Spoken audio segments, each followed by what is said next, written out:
Hello! Hey, it's Russ Baden with Role Playing Public Radio. We are playing Monster of the Week here for the RPPR Patreon, patreon.com/RPPR. If you if you support our Patreon at the $10 level or higher, you too can play in role-playing games run by me, Ross Payton, the host of RPPR, any award-winning podcaster. And any nominated writer. I did get any nomination for Monster of the Week, or not Monster of the Week, Monsters and Other Childish Things, Road Trip back in 2011. Anyway, we're here playing Monster of the Week here. The scenario is called Baldini. I will explain where. Well, the title of the scenario is easy because all of you know a writer named Giorgio Baldini, and he and his wife Alexandra have gone missing, and you want to find out what happened to them.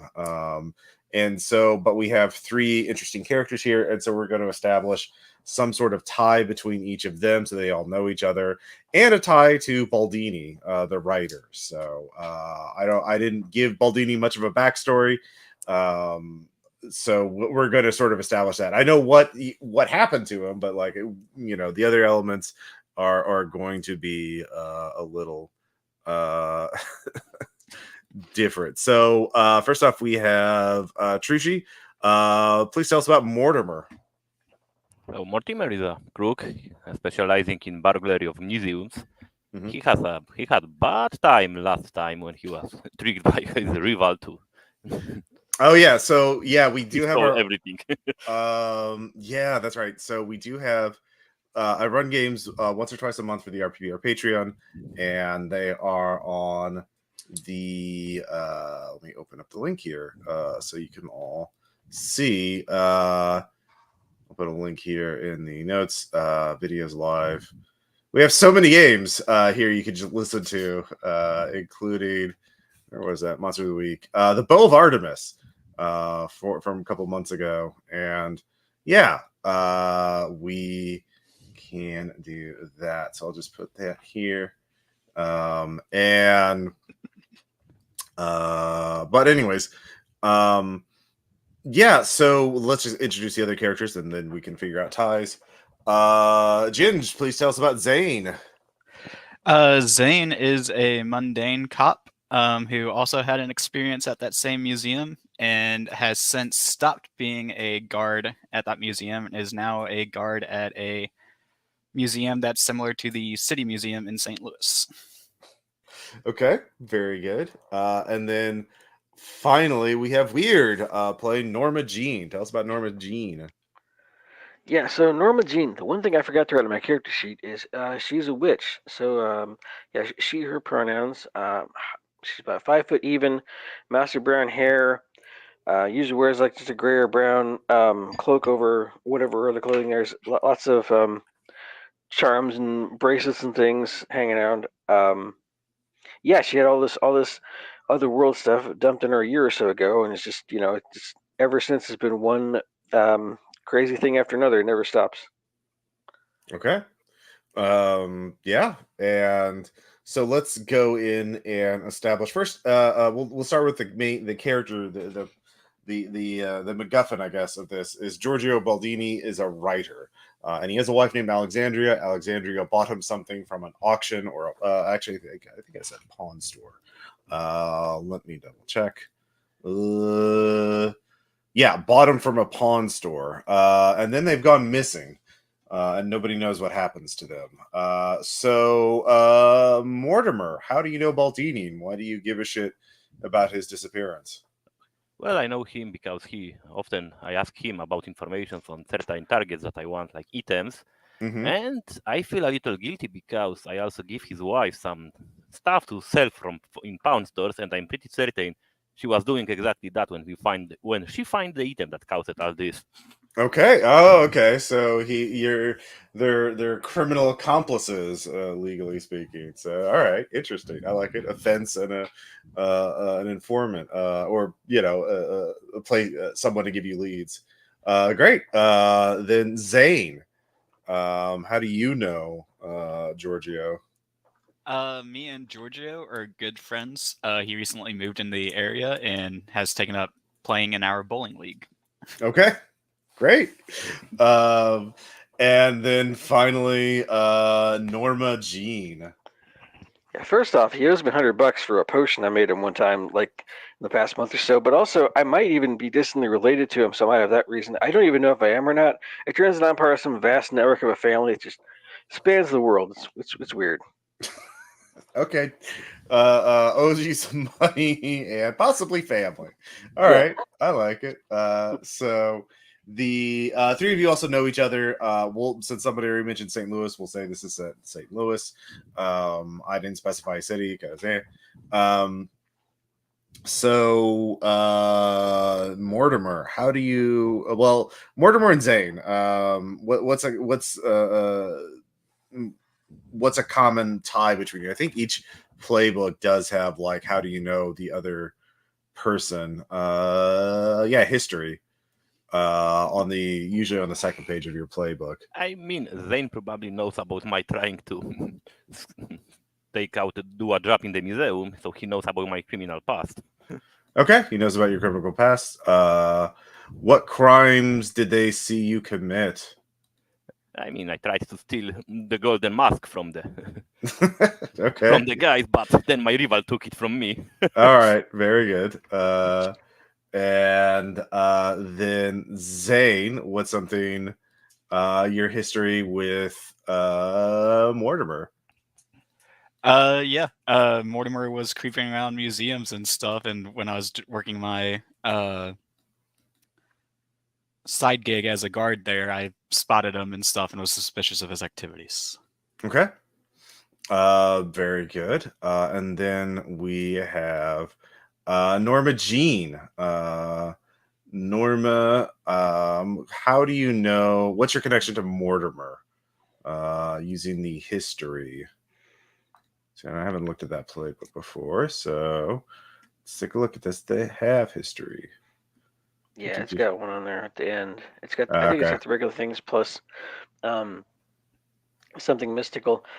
I'm kind of feeling like we're connected through the weird. We've never been officially on any kind of a mission, but we just keep turning up at the same Monster of the Week scenarios. Okay. Even though we haven't, but say we have. Anytime something weird happens, you two in St. Louis, you two tend to show up or in the vicinity. All right. Very good. And then let's see, Mortimer, what's something connecting you to Norma? Mortimer. I mean, she probably doesn't know it, but she once saved my life when a monster was creeping on me. Like, she thought it was not connected, but it was actually after me. Because I have a magical artifact that the monster wanted back. All right, good job, Norma. Yeah. And then Norma, same thing with Zane. Zane. How do we know each other? Zane came to help. Excuse me. Came to ask for help in a previous job. Mm-hmm. What was the job? Probably a case if he's a cop. Yeah. Oh, yeah. Okay. Okay. Something involving a body hopping snake. A body hopping snake? Yeah, like it. Okay. Unless that's too weird for much of the week. No. It's fine. I've seen the hidden. I know what you. Yeah. Yeah, a parasitic, snakish type creature that hops from body to body. Yeah. No, it's a good movie. I like it. Yeah, all of them. It's many of such movies. Well, I'm thinking particularly the hidden, the one with Kyle the Twin Peaks guy. That's the best one. But then Zane, same question. During the course of that investigation into the body hopping snake, I saved her life from that very same snake that was trying to hop into her body. Okay, yeah. So just I hate when that happens. Yeah, just so you know, I'm referring to this movie, The Hidden, Kyle MacLachlan, and it's just a body hopping little alien guy, and it's very good. Anyways, back to Monster of the Week. Why is it not showing the thing? Come on. That's weird. There we go. All right, I guess it was too big. So we'll just start. All three of you know the same facts. And so the let's see here, that Giorgio Baldini, he got something at a pawn store bought by his wife Alexandra. Then about a week later, they disappeared. The all of you, I'll just say we'll just start it at Kane's pawn store, which is a pawn store. So all three of you decide through destiny to check out the pawn store at the same time. So I will say Zane. Well, no, you all sort of pull up. Like, are you walking or do you drive and just park on the street in front of this? Is like downtown St. Louis. Or one of the more upscale parts of, well, it's sort of on the border between the nicer parts of St. Louis and the badder parts of St. Louis. So you could park on the street, or you could walk there, or have a Uber drop you off, or a taxi. Yeah, Zane, how did you get here? If it's like that downtown area, Mm-hmm. I'd be walking over from the city museum, like either like right before my shift or right after. Okay. Yeah, very good. And so you are walking there. Mortimer, what about you? I arrived by a car, Toyota Okay. Yaris. All right. Very good. And then Norma? Okay, so yeah, ride by taxi. Yeah, a little while ago, I told the taxi driver just drive around, and knowing that we'd wind up at the right place, we get out of the cab. Where's the fare? It's covered already. Bird comes by and drops the fare in his hands. All right, yeah. All right, so you got the taxi on standby. But the three of you see each other as you're all it's Monday morning. The pawn store is just Kane's pawn store is just opened up. The three of you spot each other. So Hello. Weird meeting all of you here. Hello, Norma. Hello, Norma. God Hello, damn it, Mortimer. Zane. Hey, gonna I'm be not one of on those. business today. I'm not on business today. I don't think your type is ever not on business. Ross, real quick. My character's one of those that has one of those start of session things. It's called the Stars Align. I'd like to roll yeah. it. Yes, see what I get. please do. Yeah, that's one of your start of the investigation mystery thing. Yeah, sorry, start of the mystery things. Yeah. Rolling it now. 10. 2d6. Oh yeah, okay.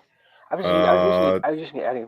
It's 10 plus 2 though, because I'm at plus 2 on my. All right. So. Well, it's you hold 2. Yeah. Because you don't have the advance, or there's no advance move. So No, that's cool. yeah. So just mark. You remember that you can use that whenever. Evade an attack, stabilize a wound, have an needed item ready and on hand, or take +1 going forward in a scene. So yeah, very good. Very, very good. So the three of you spot each other. I'll say there's sort of a quick round. What are you doing here? What are you doing here? And you all realize you're all here for the same thing, to find out what happened to Giorgio. And it's in your only lead is inside that pawn store. So how do you want to? You could just go in. It is open. There are people already going in and shopping. And yeah.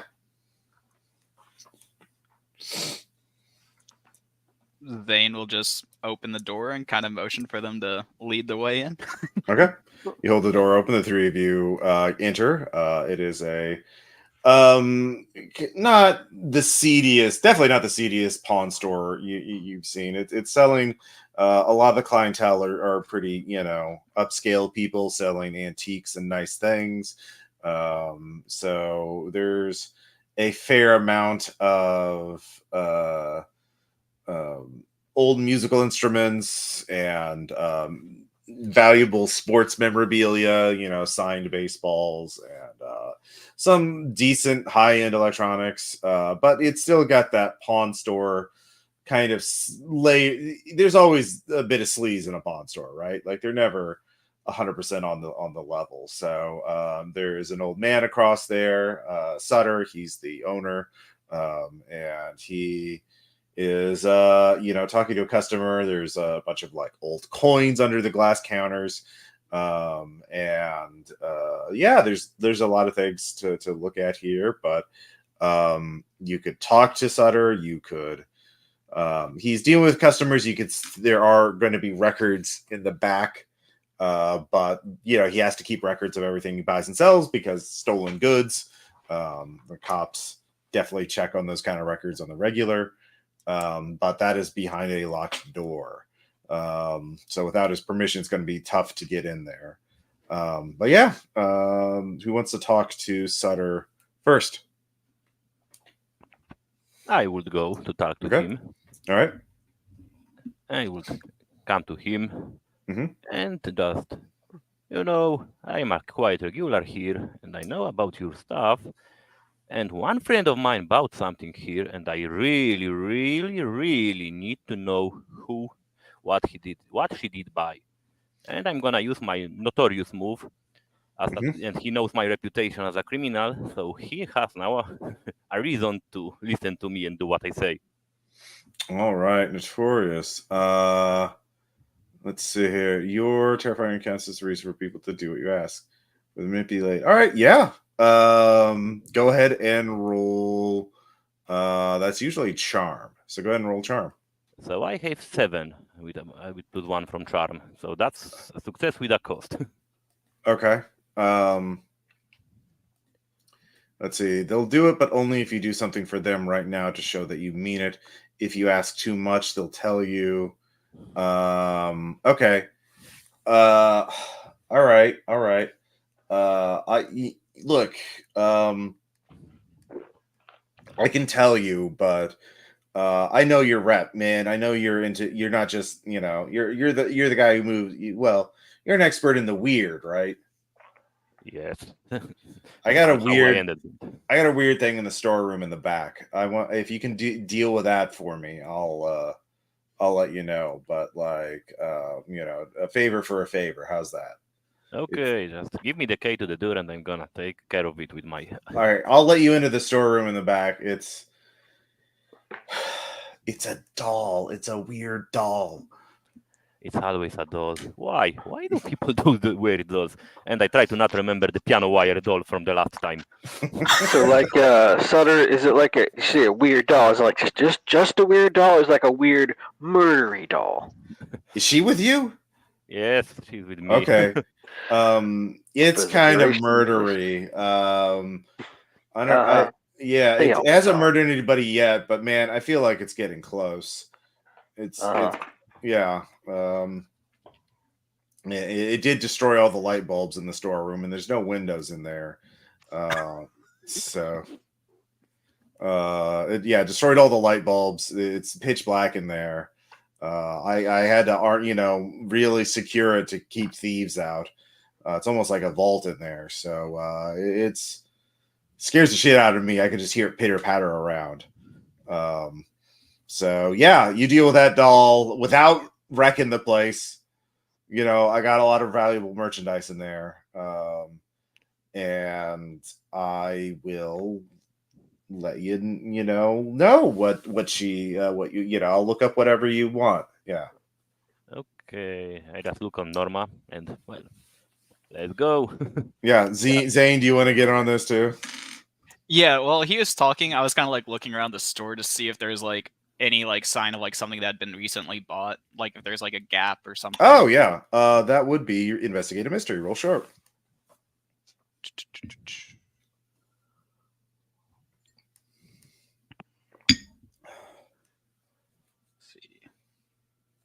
Investigate a mystery. That's plus sharp, so that's 8 total. 8 total. Yep. What is being concealed here? There is a spot on one of the shelves where there's like an outline of dust, right? Like something was on the shelf for a long time, and then finally someone took it off, like probably a week ago or so. Its outline it's like horizontal with a sort of rounded bit coming up in the middle. It's Yeah, it's some sort of machine or something like that. It's got pretty precise angles, but you're not an expert in that kind of thing. So it's about its size, length and width, but obviously not height because you're just it's impression it left on the table on the shelf. Sorry. So yeah, you're guessing it's that thing, something a person could pick up and carry with two hands. But yeah, something that had not been moved for a long time. Interesting. But yeah, seeing them start to head to the storeroom, I will also join up with them. Okay. All right. So Sutter takes you to the back. He takes you to a door that is, aren't you like a steel security door type? He takes out a key that he has as a necklace and unlocks the door.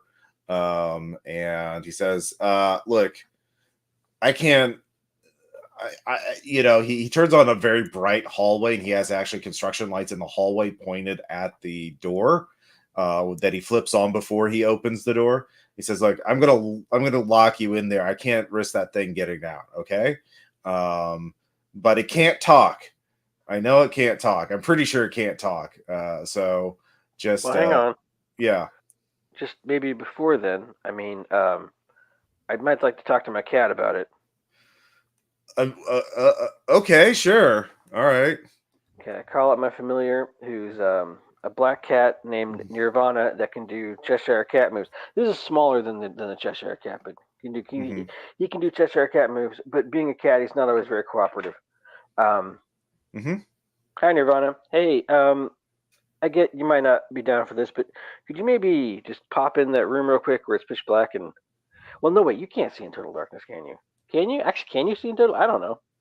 It meows. Yeah. Oh, yeah, I forgot to see. He's supposed to... Well, okay. I guess you don't want to talk right now. All right. Cheshire Cat. Does your cat have a name? Yeah, Nirvana. Oh, yeah, sorry, Nirvana. Nirvana almost never wants to talk in the presence of civilians. All right. But, okay, fine. Hey, hang on. I got to take my cat over here for a moment. I'll go off to the side. All right. You lock yourself in the bathroom so you could talk. Yeah. Yeah, it's going great. Yeah. Yeah. Just watching her like, what the fuck? Nirvana, I was just wondering if you could help out with this situation. That's all. Okay. You want to lock me into a closed room with a murderous doll? Well, I mean, as a cat that can do Cheshire Cat moves, I would figure you can just, disappear when you need to and reappear somewhere not inside the room. But what I was asking was because I can't remember if you can actually see in total darkness or not. I can see in total darkness, but normal cats can see in basically total darkness, and I'm definitely not a normal cat. But I don't know what you want me to do other than like, there's probably a weird murderous doll in there. All right. I'm not. Right. You know what? I'm not gonna fight that thing. No, you know what? I think you're right. Yeah. Yeah. You're right. What was I thinking? I just. It's hard to get going on these. Yeah. Okay. New adventure. All right. You're doing well. I appreciate it. I believe in you. You got backup too. You got those meaty boys will be able to protect you, I'm sure. All right. I give him head scritchies. Thanks, Nirvana. Mm-hmm. And I walk out. Okay, now let's just like nothing ever happened. Like, okay, are we ready? Let's tackle this. All right. So he opens the door with the construction spotlight on, revealing a large room with shelves just loaded up with stuff. They all have tags on them. It's not exactly. It looks like there's a couple of rows of shelves, and then it opens up to a main room, open area with a table for examining things. He gives you all flashlights, old big flashlights, unless you have your own flashlights, because he says, all there. Watch out! There's a lot of broken glass on the floor. It does not like it broke all the light bulbs. And it's been breaking things in there, trying to lure me in, but I was trying to find some expert to do it. You walk in. So, all right. Good luck. Is it soundproof back here? No. So don't whip out the gun and start blasting. I mean, it'll lower this. I can close the store. It probably won't carry outside the building. I'll close the store real quick. Tell them I'm going on a early lunch break. So hold on a second. So he chases the customers out, locks the door, turns off the lights, closed for lunch, and comes back. All right, yeah, you could.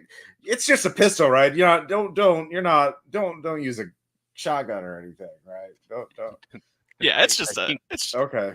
I think a bit my assault rifle. Nope. Yeah. Don't. Come on, I got a lot of merchandise in there.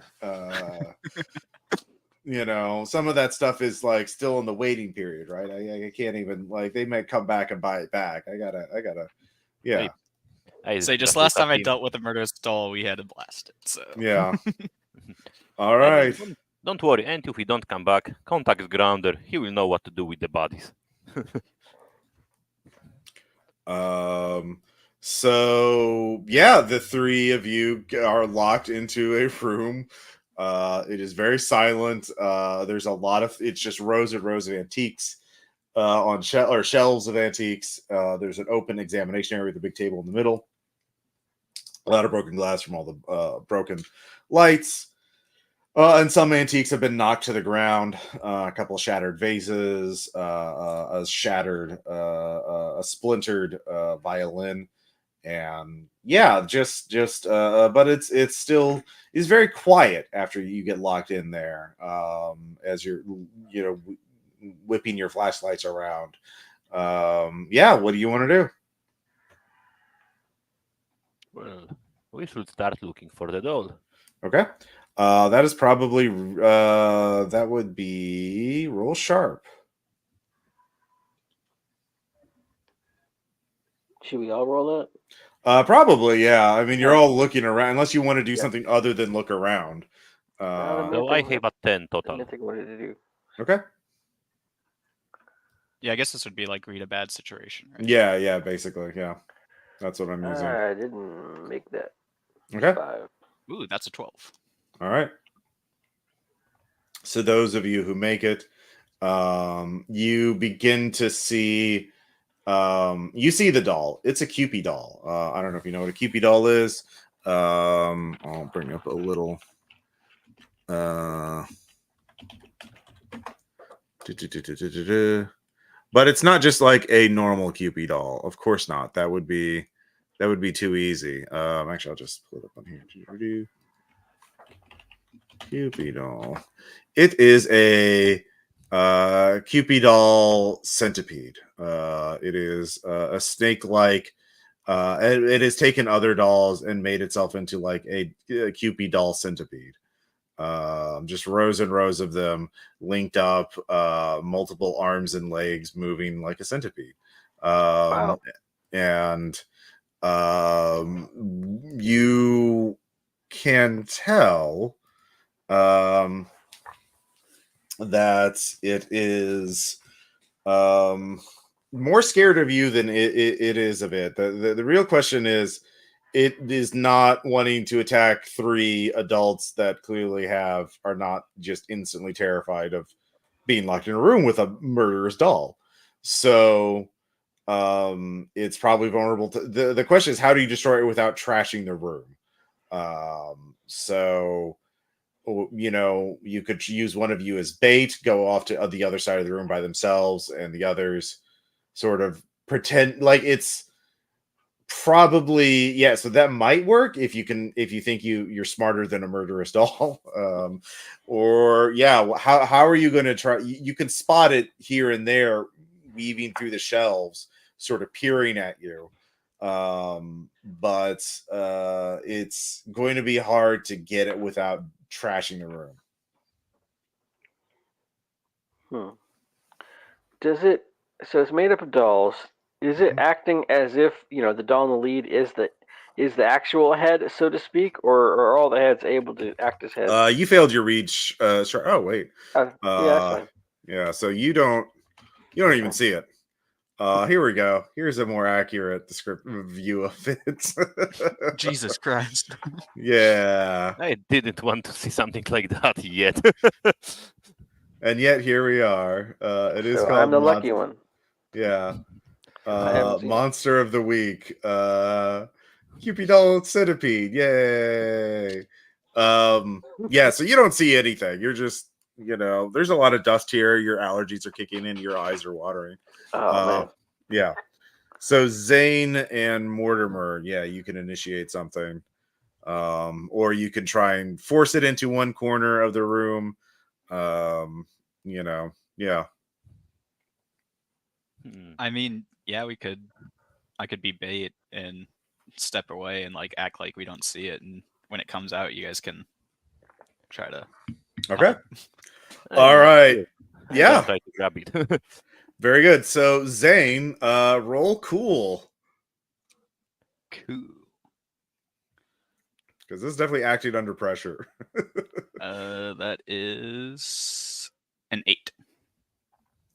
All right. Do you want it to work and take some or do you want it to be safe? Let's have it work, I guess. All right. And it'll take some harm. It works too well.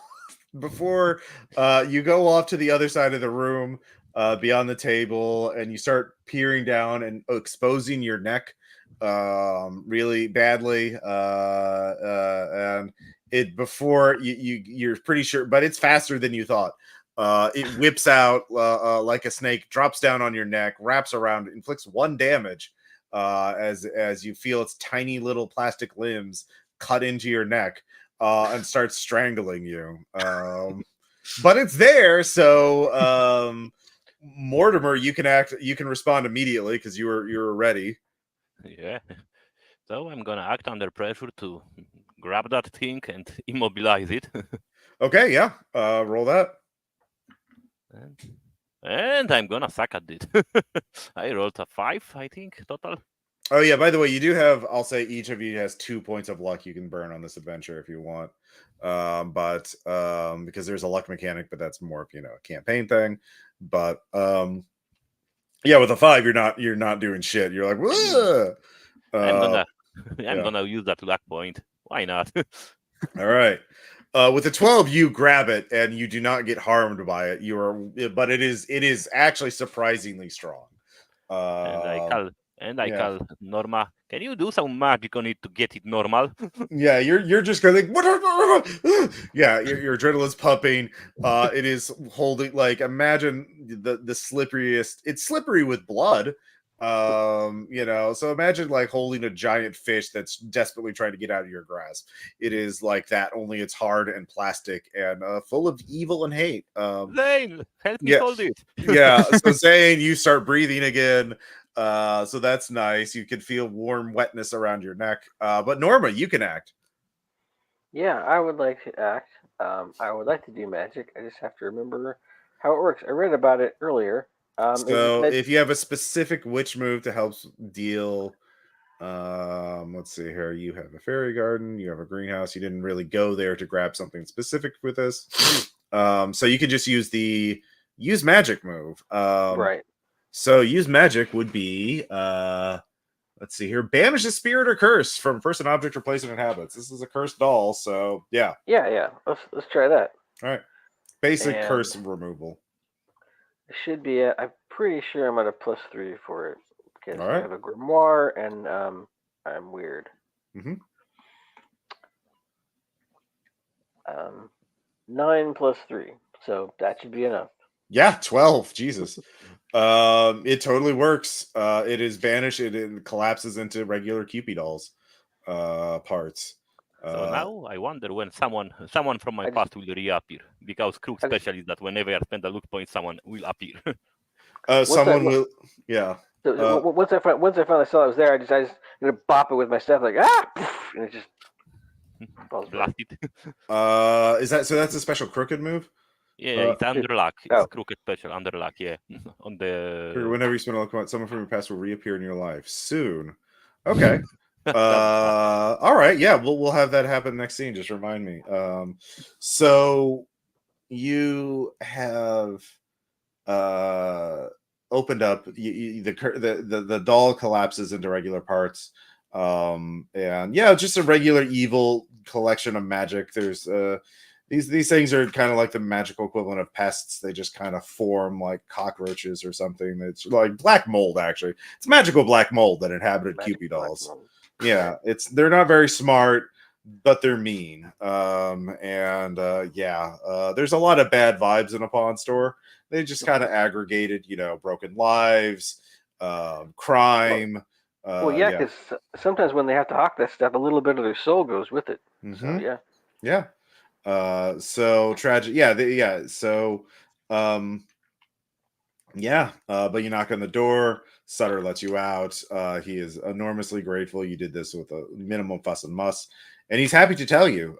So he looks it up. Alexandria bought a typewriter, and he tells you it was a typewriter owned by let's see here, a former. Let's see here. He says its father. Let me look at I need.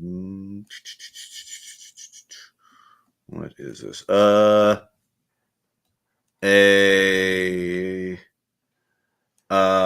Father Meyer. Let's see here.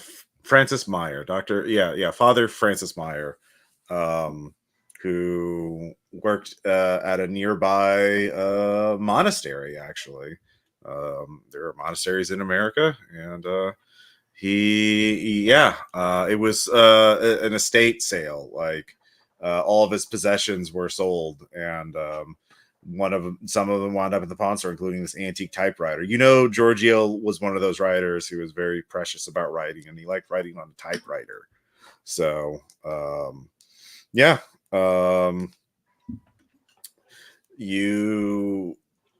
So, I'll say Zane.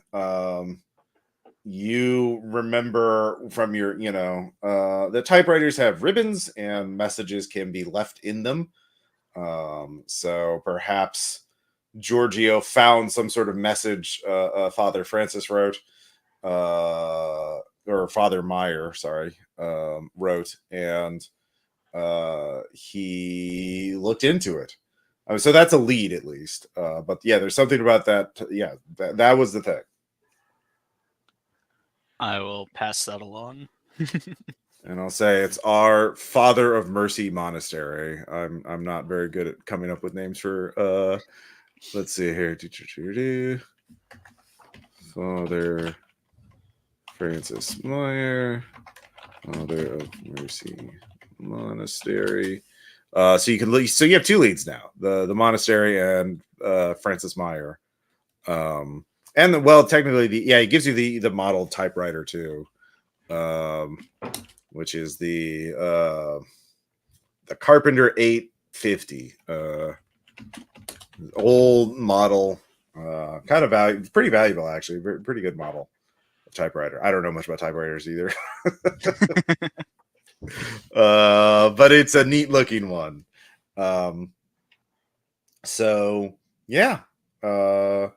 But is there? Yeah, there's that you got two leads now, or three leads technically.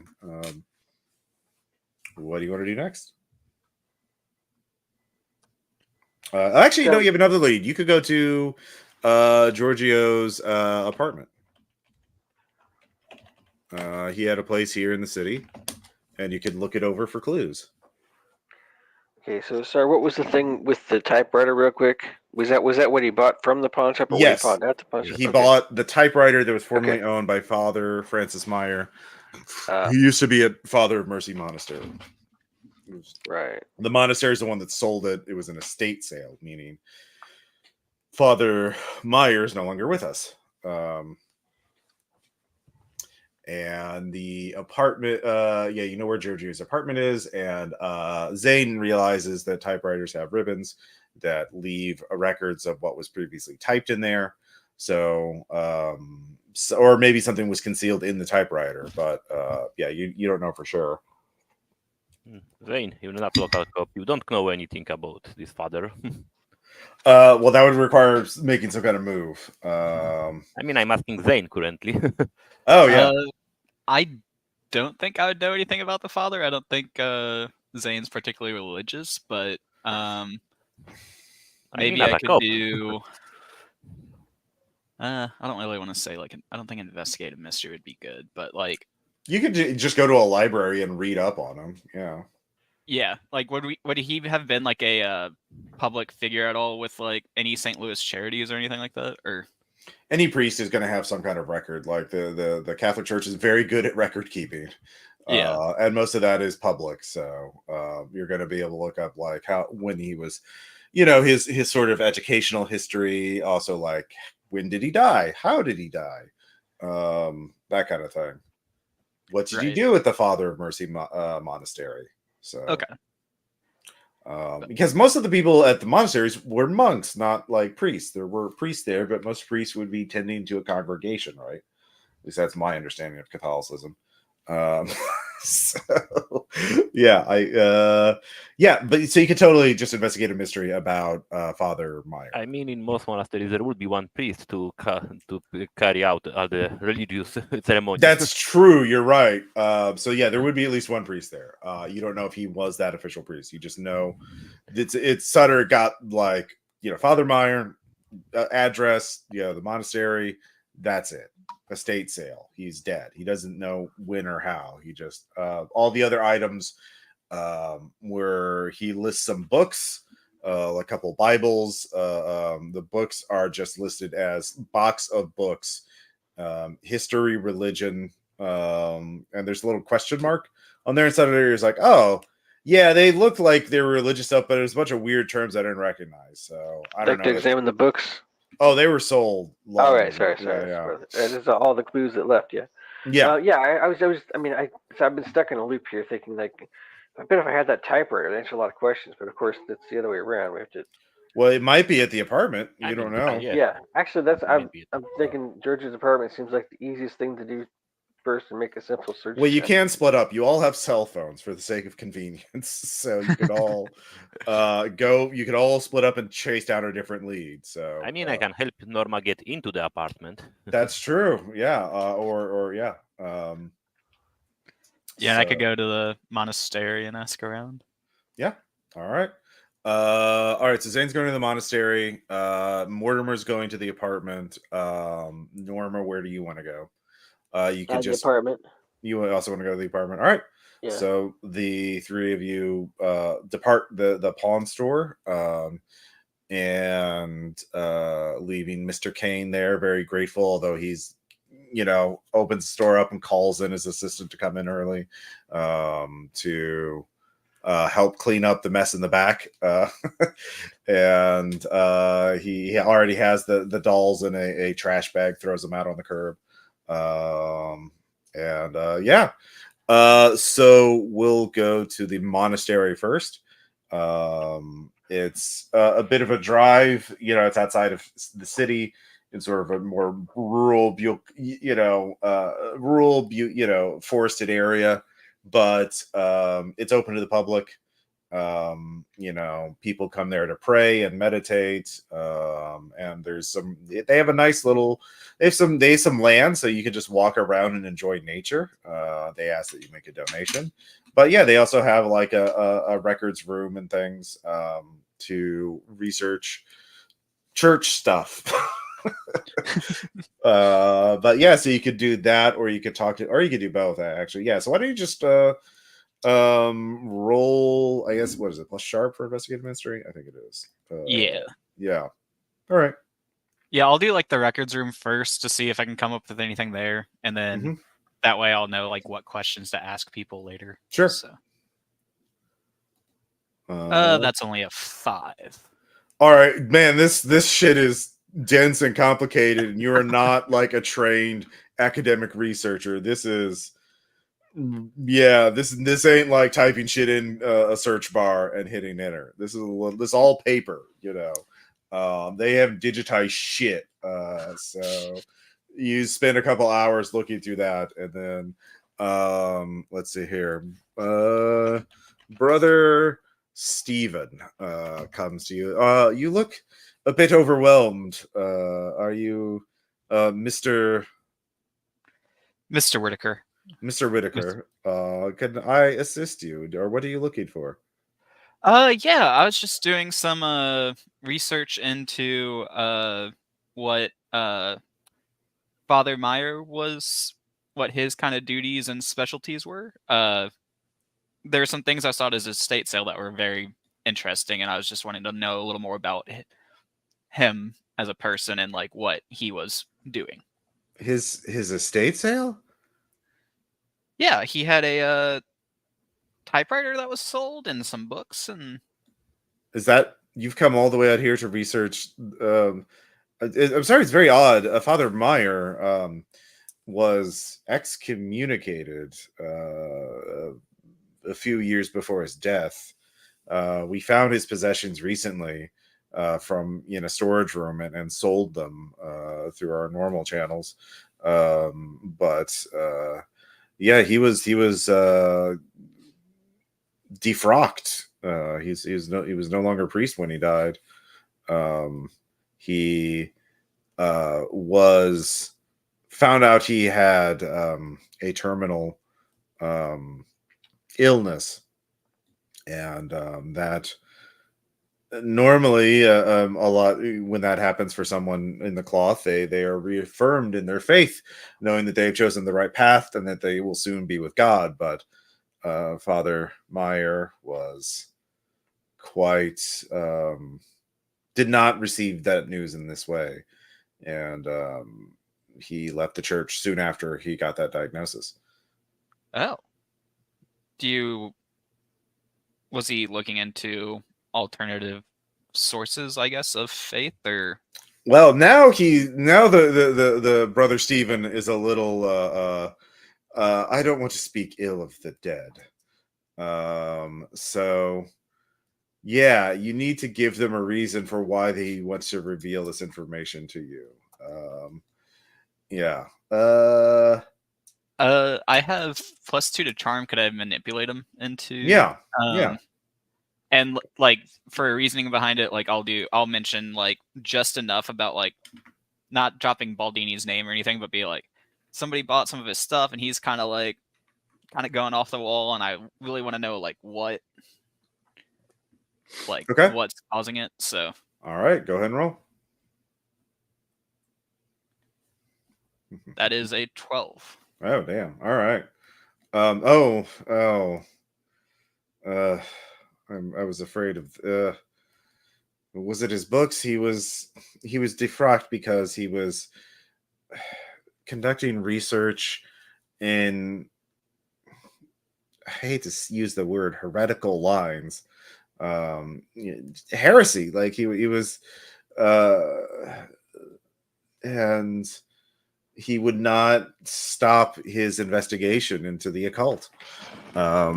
He, in particular, was looking for a way to defeat death, to extend his life, or to only the Lord can resurrect the dead. That's, I don't know if you are Catholic or not, but that's kind of a big thing for the church.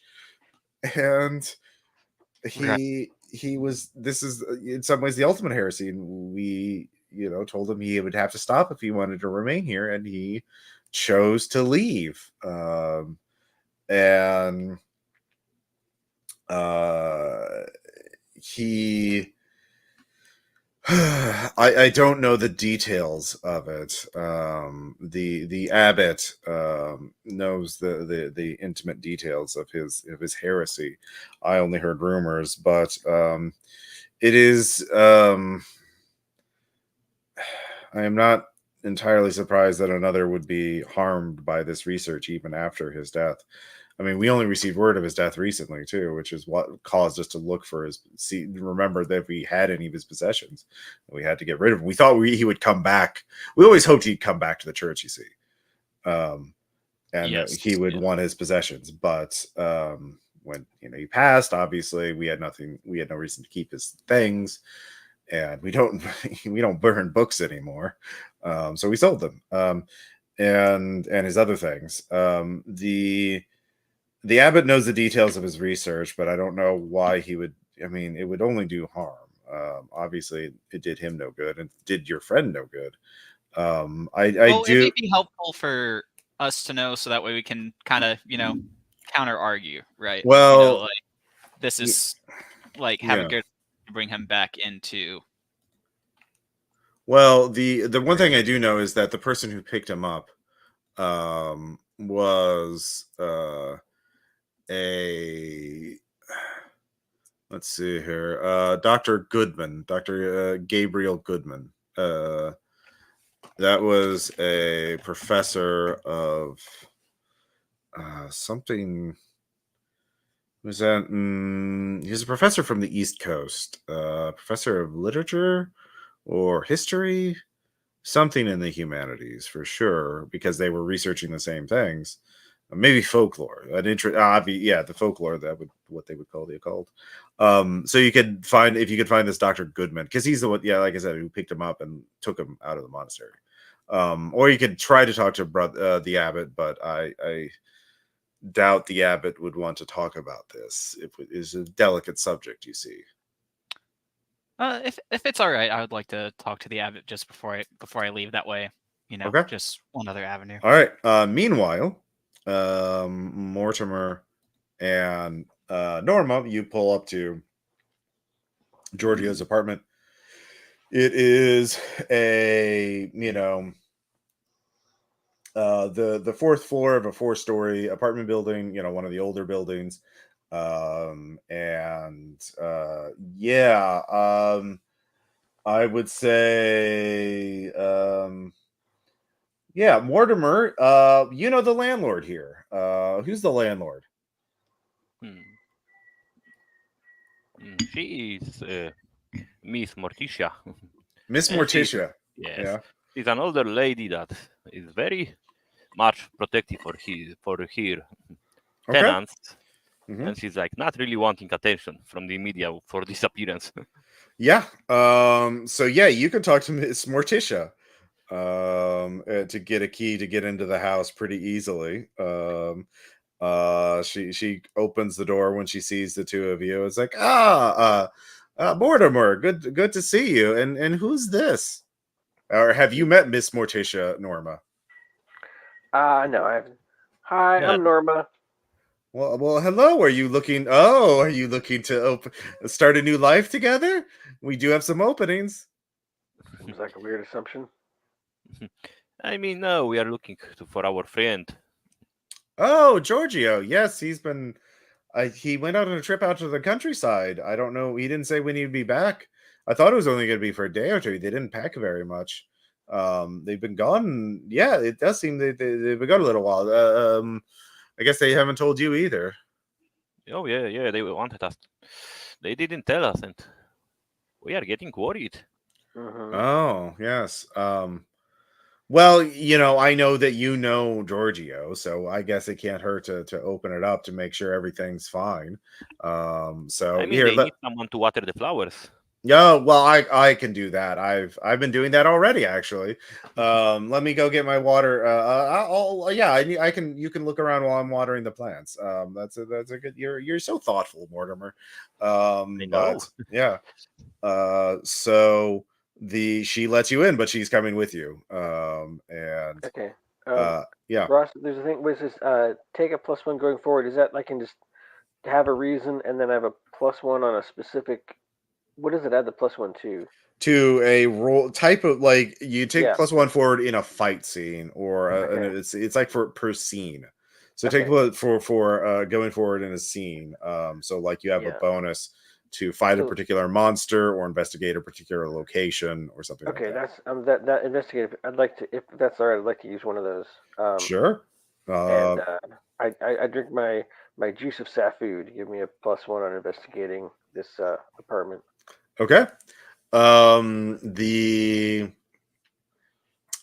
two of you, or the three of you, go into the apartment. It is a nice, spacious apartment, older building, hardwood floors. There is and it looks Yeah, but there's she's like, the fruit's gone bad. There's a bowl with apples and bananas on it, and she grabs it, puts it in the trash. She starts going to watering the plants. Nothing seems overly suspicious. There's some open drawers in the bedroom, sort of indicating to you that someone packed hastily and didn't close the drawers after grabbing some clothes. Like they ran in, grabbed some clothes and things, and ran back out. Not like a planned orderly trip. But that's all you can see for free. But yeah, both of you can roll sharp to go investigate this mystery. And we don't obviously see the typewriter anywhere. You do not see the typewriter. That is very clear. I You got can 11. see a faint impression of on the table where someone placed a dusty typewriter down on the table. So yeah. But yeah, Norma, what'd you get? I got an 11. I think she got better also. Anyway, I rolled 13 actually. Okay, so you're really fucking good at investigating this mystery. So the two of you find a pad of paper that has a ripped off sheet on it, but the two of you realize there's faint impressions on it. Someone wrote something on there, and it's part of a message. And the there's an excerpt that reads, this the site site, location X5 out past Cahokia is definitely a locust site. High energy findings, and research immediately.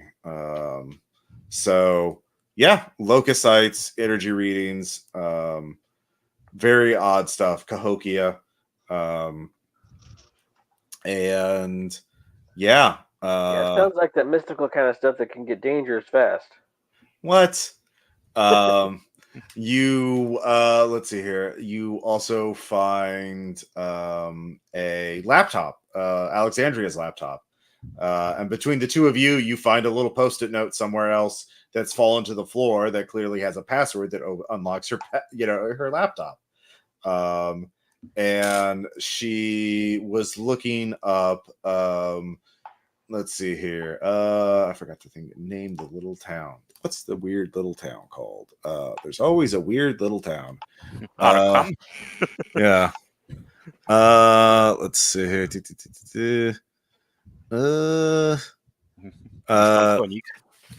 Gamut. Gammont. I'll just say Gamut. Gamut, Illinois, on the other side of the Mississippi River. Gamut, Illinois, is actually near the Cahokia Mounds, east of the Cahokia Mounds, which, if you don't know, the Cahokia Mounds are a thing. They are a site of where indigenous peoples, a long time ago, built mounds. They built mound cities. This is what they look like back when they were that it was at one point the largest city in North America, and probably decimated by it was abandoned. Nobody knows exactly why, but yeah, it is there. And but this Gamut, Illinois is east of that, and yeah, the people there are quite interested in it. So she was looking up directions and a hotel. She finds she would last looked up the Sleep Easy Inn at Gamut, Illinois. I mean, I guess we could go there. Yeah. And let's see here. Yeah. But that is if with all you could find, that's all you could find through mundane searching. Let's see here. So yeah, you find a couple new leads. Gamut, Illinois, Sleep Easy Inn at Gamut, and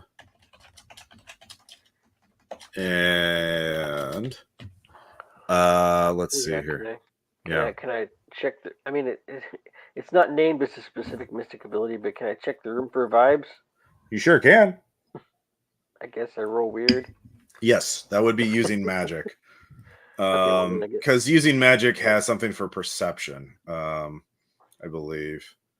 Do something that's beyond human limitations. So yeah. Right. Observe another time or place. You can actually look into the past. Okay. Well, that's great, but let's see. I don't know. 8. Yeah, clairvoyance. 8. I barely made it with all my bonuses.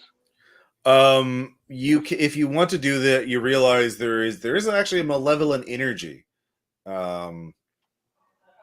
If you tap into it, you'd attract unwanted attention. Do you want to proceed, or do you cancel the spell before it takes effect? Well, I mean, does it feel like a huge mouth about to bite my head off, or does it feel like a scratching? You don't know. You cannot assess it in this brief I'll instant. risk it. Okay. So Mortimer. So what does this look like? You casting the spell? To Mortimer and Miss Mortish. Well, I forgot to tell people I was going to do it. I was just going to open up my arms in the middle of the room and start some low hum chanting, and now I guess there's like a vortex of weird swirling energy or something that looks really nasty. Well, you open up, and so in your mind's eye, you see Giorgio, your friend. He's typing he's typing on a typewriter, and then he notices. Then he looks intently at it, and then he opens up the machine. Pulls out a ribbon cartridge and pulls out the ribbon from the cartridge and looks at it under the light, and then he starts writing letters down on a pad of paper. He clearly, someone else wrote a message on the typewriter that he found and started copying. The typewriter's a message exchange system. But as you do that, the lights in the room all explode at the same time, and there is a burst of energy, of electricity. So go ahead and roll cool. All right.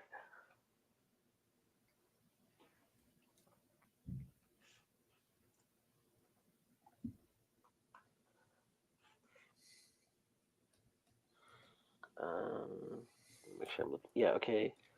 9. Okay. So you know there's an arc of electricity coming out of the socket towards you. You can mitigate it or redirect it into someone else, but you could either, someone can take there's one no harm. good targets. Yeah. I guess I'll just have to mitigate. That is you mitigating. This was like the kind of like heart. This was meant to like give you a heart attack and kill you, but you've weakened the effect, so it's 1 harm instead of 3. You get shocked, and so lights explode. Morticia screams. Mortimer, what are you doing? I mean, I scream and try to pull down the Morticia so that we are hiding behind something. Yeah. You protect her under the kitchen counter as Norma gets zapped, but nothing stops. Everything stops for a moment. It's still daylight, so like there's sun. You know, you can still see because sunlight coming through the windows.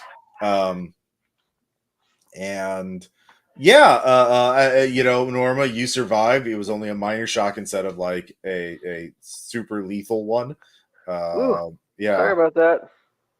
But yeah, you can confirm that Giorgio did get this message. The message on the typewriter is written by Father Meyer, and Giorgio found it. And it seems like their investigation led them to Gamut, Illinois. So yeah, I say to the landlord lady first. Now I know how this part usually goes. You're gonna want me to pay for the lights, but I would point out I did just exercise something that would have been negative influence on anyone else that had this apartment. So if you think about it that way, it's kind of even. She looks at Mortimer, is like, and I just, without a word, give him some money. all right. I know. She kind of nods and just like, okay. I hope you found what you're looking for. I would hope like you so. to leave now. So I have there to is no clean more up all- openings I'm going to in the go to building. the breaker box and turn off electricity for this place. I'm going to empty out the fridge. And And after never that, get I'm going to invited empty to out the parties. fridge. Okay, I I never just get take invited to I parties. take the trash out on my way out. Yeah. Okay. Yeah. And I need to go get more water so you guys can talk about your next move. You have several options available to you. So yeah, be right back. So Well, we we can can either. go wherever you guys want to go. It's all good to me. I mean, we can either talk to the abbot or go straight to the place. Now, I don't think abbot gonna know too many details. She might. Yeah. The abbot might know some about like what he was researching. The one dude was saying. So I mean, at the place, yes, but later, maybe. It's not. Depends on how far is the place. But yeah, it So could be. I guess the typewriter is a communications device. I didn't quite catch when Ross was saying if it seemed like it was for sure two-way communications or not. He finds something from it, like maybe it was old message left by the guy, but maybe it works like a from the Harry Potter diary, so that it's two ways, maybe. I wonder if it's two regular physical locations or if it's like one location is ethereal or something. That happens sometimes. I don't know. Oh, yeah. Nobody knows. Let's hope they are okay. Yeah. But Yeah, well, he still we know. owes me $100. We know they left the place quickly, so I wonder what happened that they didn't plan for that little adventure to the place.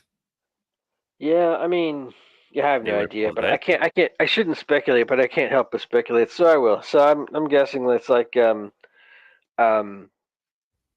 the typewriter communication device, whoever they're talking to, said them, get out now or a message like that.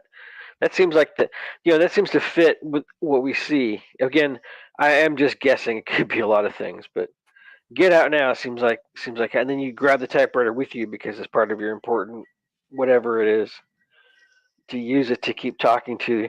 Like other concerns are like, what if what if it's an elaborate con and the person on the other end of the typewriter is just messing with you? I don't know. There's Wi-Fi typewriter that yeah, do something. yeah. Scan by typewriter instead of cell phone for a change.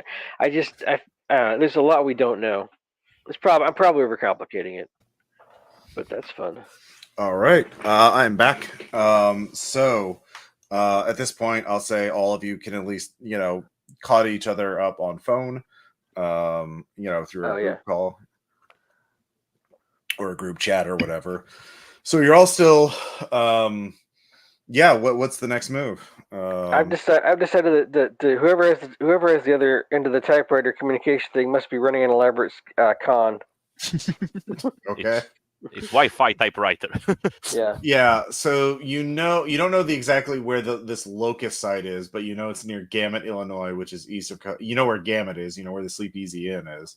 You don't know what a locust site is, but yeah. I can speculate a little bit. I mean, it's like a central point or a powerful point or a nexus. Not even a nexus, but like linguistically, it's something. It's one of those kinds of things. Sure.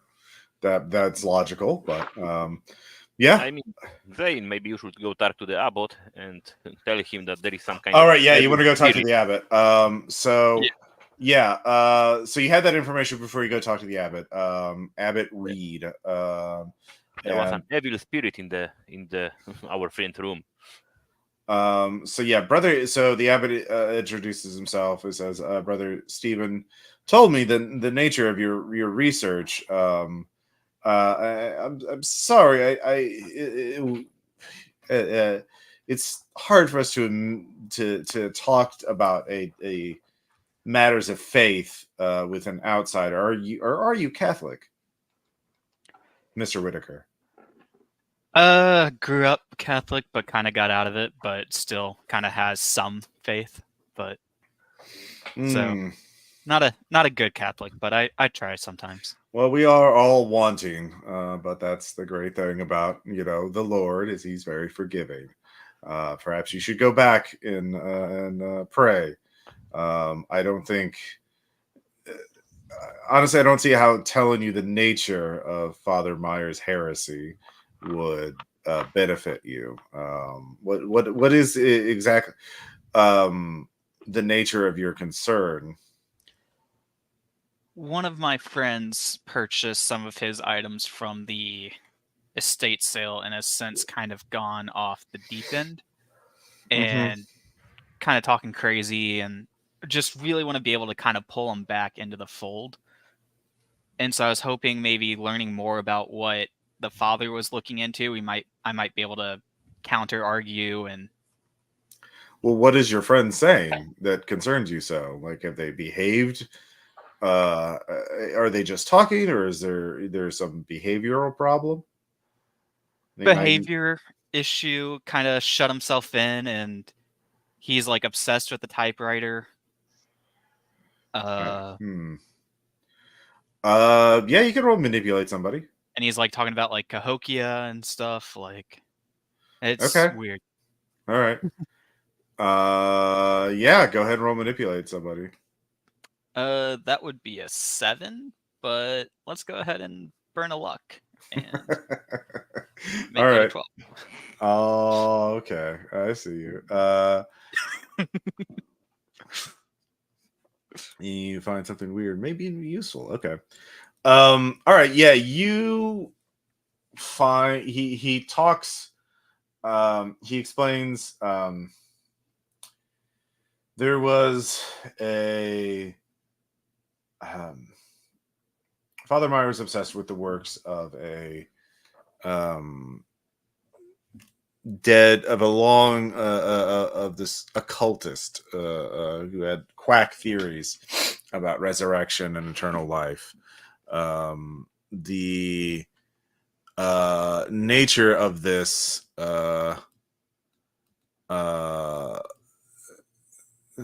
his name was Paulo Costa, and Paulo Costa was is obviously, I don't know the details specifically, but it was something about finding particular places like near Cahokia that had special properties that could be used to raise the dead or extend life or something to that nature. And you but this is nonsense. It's never been proven. I think there was a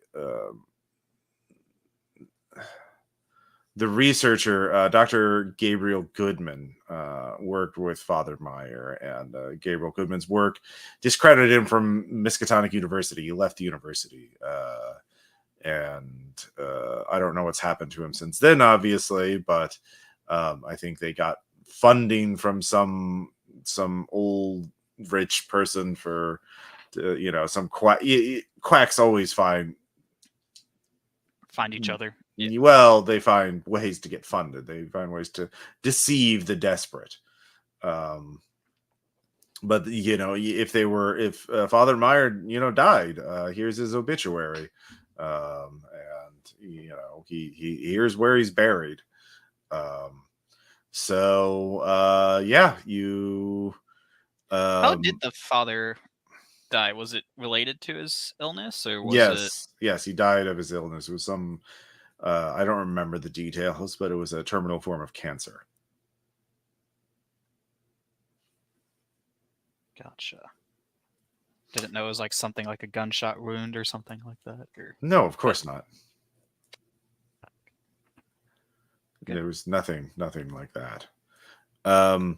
So that's what the abbot tells you. Gives you the obituary and where the burial was, the cemetery, and the he tells you, he confirms that Dr. Goodman was his associate. They got funding from someone to research this, but nothing came of it. But as you are leaving, you see a look on the wall, and you can see a photo. And the photo,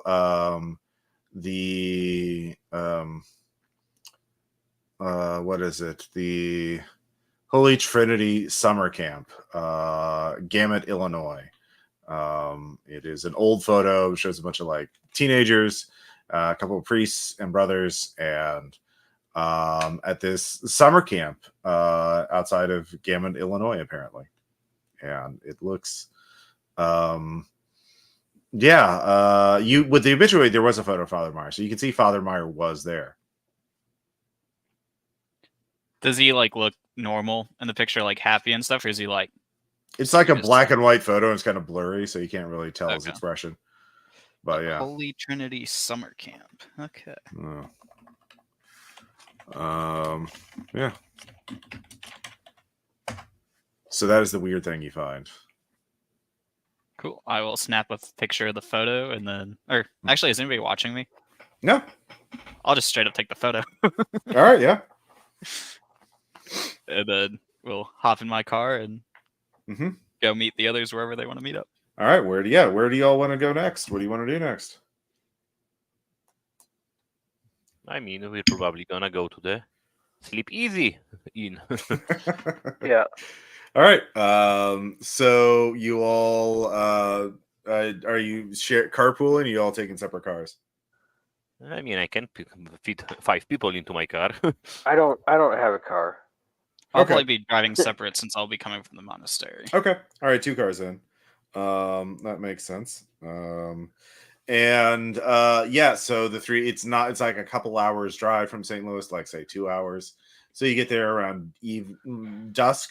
We'll say it's like early fall. So it's going to get dark around 6-ish. So yeah, it's like 4:30, something like that. It is a small, dusty town.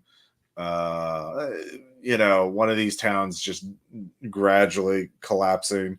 But the Sleep Easy Inn is there. It's like a 2-story hotel or motel with outdoor parking, and like every room is connected to the outside.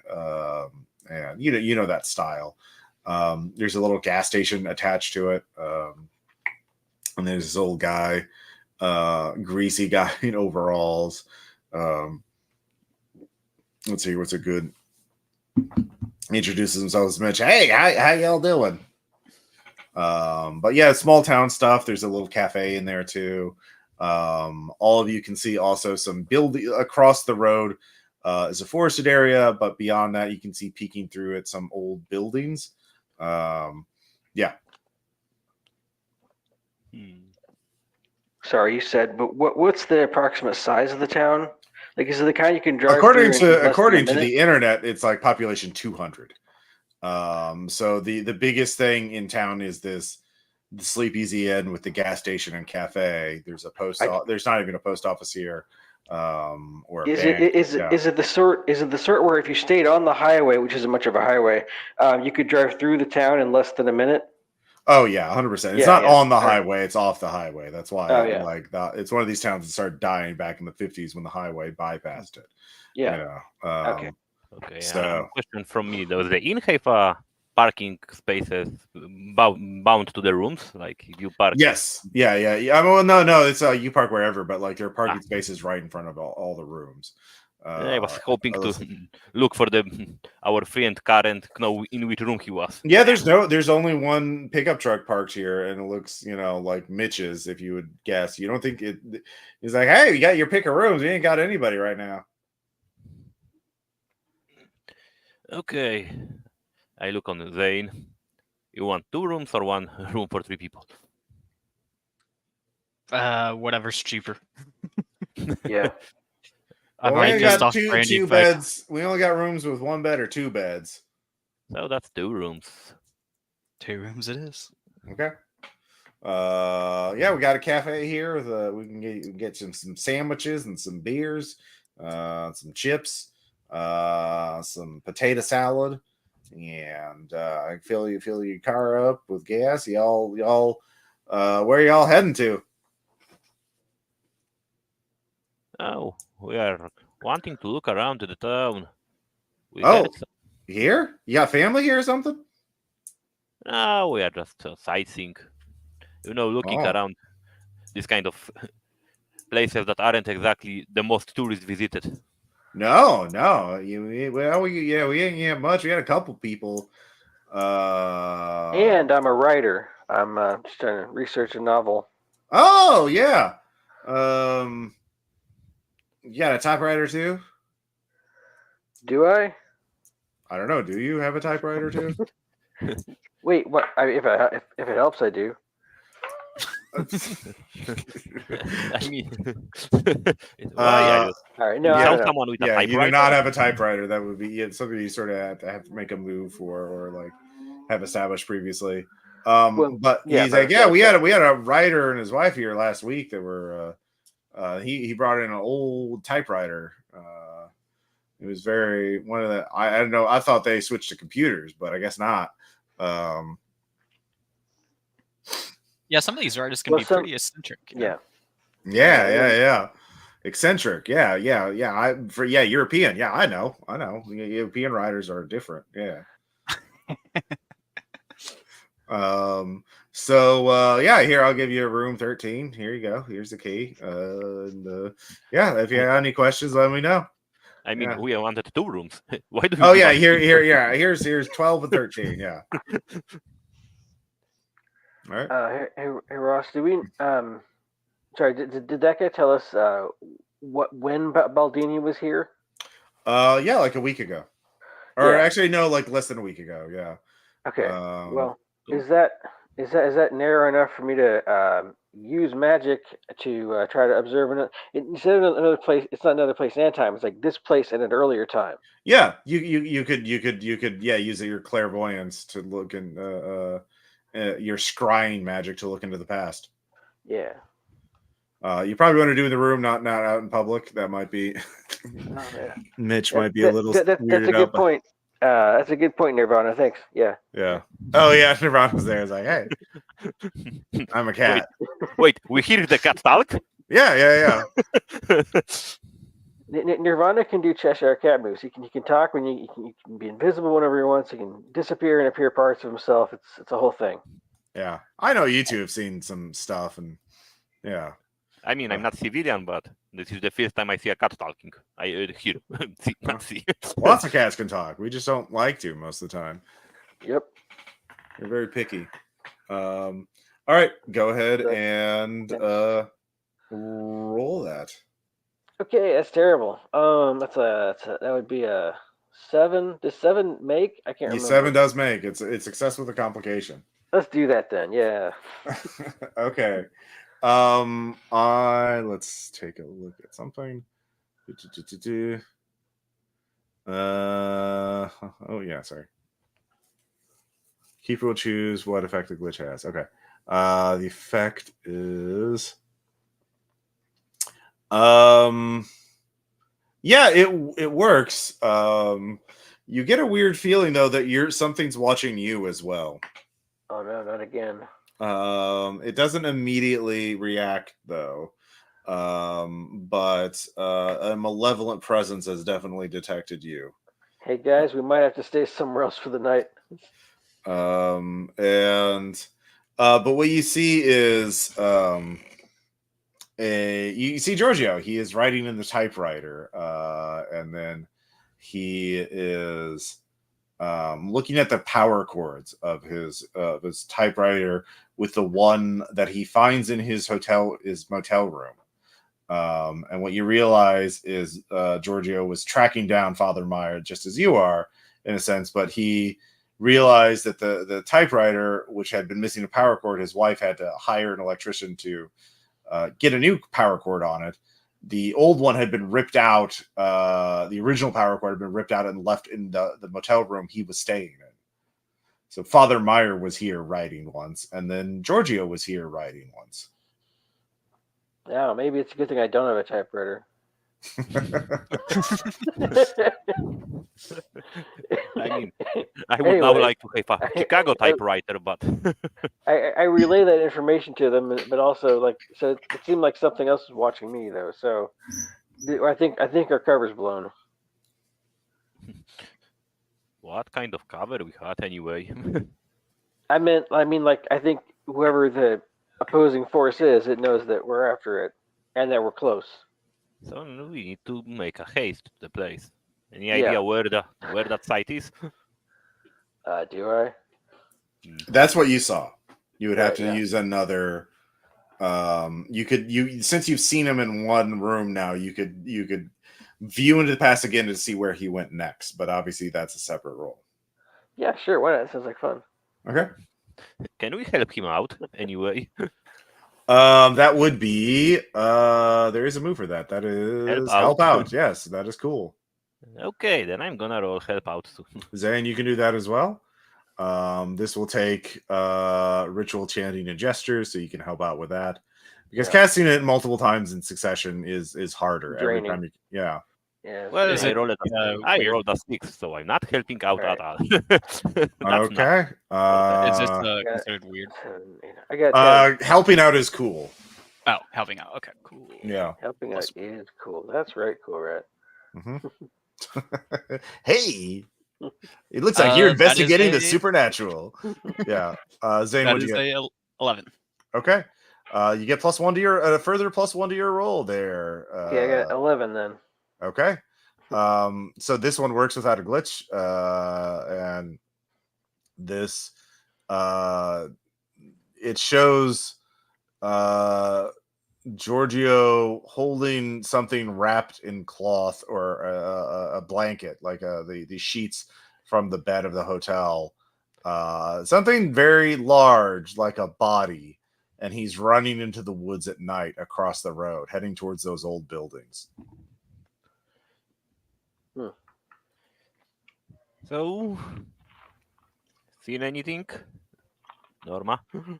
Yeah, I tell them what I saw. Mm-hmm. Okay, I'm gonna pull out that photo I found of the Holy Trinity summer camp. Oh my Is there god! any building in the background that matches up with that style of buildings? The trees are too thick to see from here, to see into the buildings from here, like from across the road. You'd have to go into the woods to get a closer look. And if I type in like Holy Trinity summer camp on Google, like it won't pop up or anything. It's not running anymore. It's been abandoned for decades. Or it's actually been the land was bought by. You find a blog article talking about growing up at Holy Trinity Summer Camp, and I loved it. It was great. But then some corporation bought it from the church, and then they were going to do something with it, but then they never did. And that land just sits there, and it would be so much good if the kids these days could get some real exercise, stop touching their goddamn screens for one goddamn day. But no, and then just rants about tablets and kids on their phone. So apparently the church used to run a summer camp there, sold it years ago. You're not the blog post doesn't say when, and the company was going to develop it, but then it's just been there. Does it say what the company is or anything like that? Oh no, that blog that's going to require a roll. Okay. Because now I'm remembering that there's like a guy who was backing Meyer and Goodman. Now I'm like, is he involved? Mm-hmm. So at this point, it is dusk. It is almost dark. What are you all going to stay the night? Did you get any food at the cafe? I'm gonna go grab some beer and some food. Sandwiches, yeah. Sandwiches. Would they have horseshoes here since it's Illinois?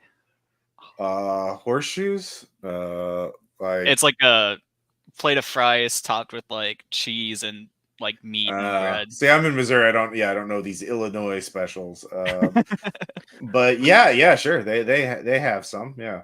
Norma gets fish sticks and French fries with a lot of ranch dressing. Okay, yeah, Midwestern classic.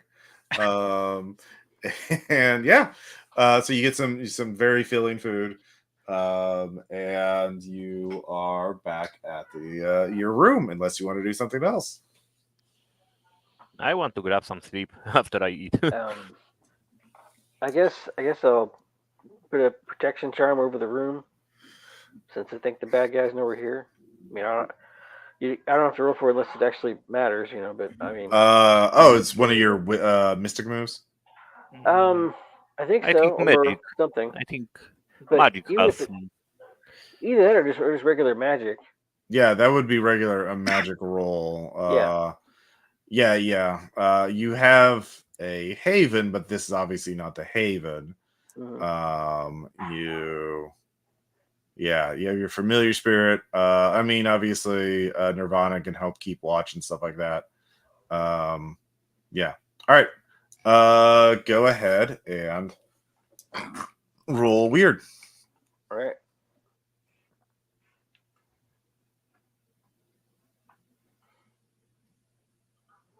Okay, so that's 12, and then also +3 bonus, so 15. 15. All right. Jesus. Yeah. Jesus protects us this night. Let's see here. I don't remember which version of Jesus is, but yeah, that some sort of protective spirit. You can bar the room, a place to a specific type of creature. So you can, or person. So, Okay. what do you want to? You have, you don't know much about your adversary yet. That's sort of the problem. So what are you gonna protect this place from? I want to say the unknown, but that's not going to work. Yeah. Anyone else have ideas? What do you think is a good name for whatever is happening here? Well, if you had done research on the locust sites, maybe you would Well, have that. But yeah. But I mean, things happen. Yeah, things do happen. Could say So Paulo Costa. yeah, you could borrow it from Paulo Costa. Yeah. He's an occultist who died, but maybe he's not really dead yet. Mm-hmm. Okay, so we're borrowing from him from a specific person. Okay. Yeah, a specific person or a type of creature. So you could say werewolves or vampires or ghosts. or ghosts. What about magic users? I know it's too general. No, magic. That's not a type of creature. Like that's they're just magic users are humans or vampires or whatever, right? So you could borrow it from humans. But then you couldn't be able to go in there because you're human. So yeah, you can't do that. You don't know. That's a problem. So you could enchant.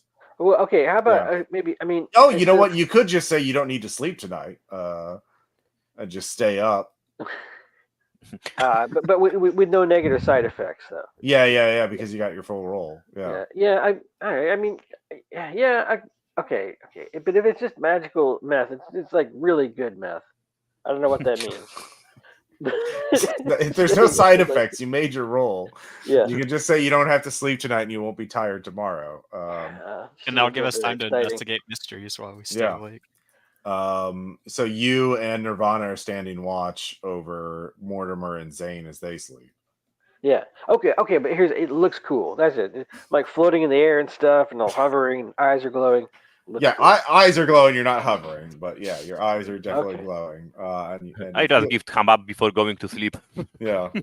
So, do I have time to investigate a mystery before sleeping, or would it just how to? I mean, it's only dusk. Like, what is that?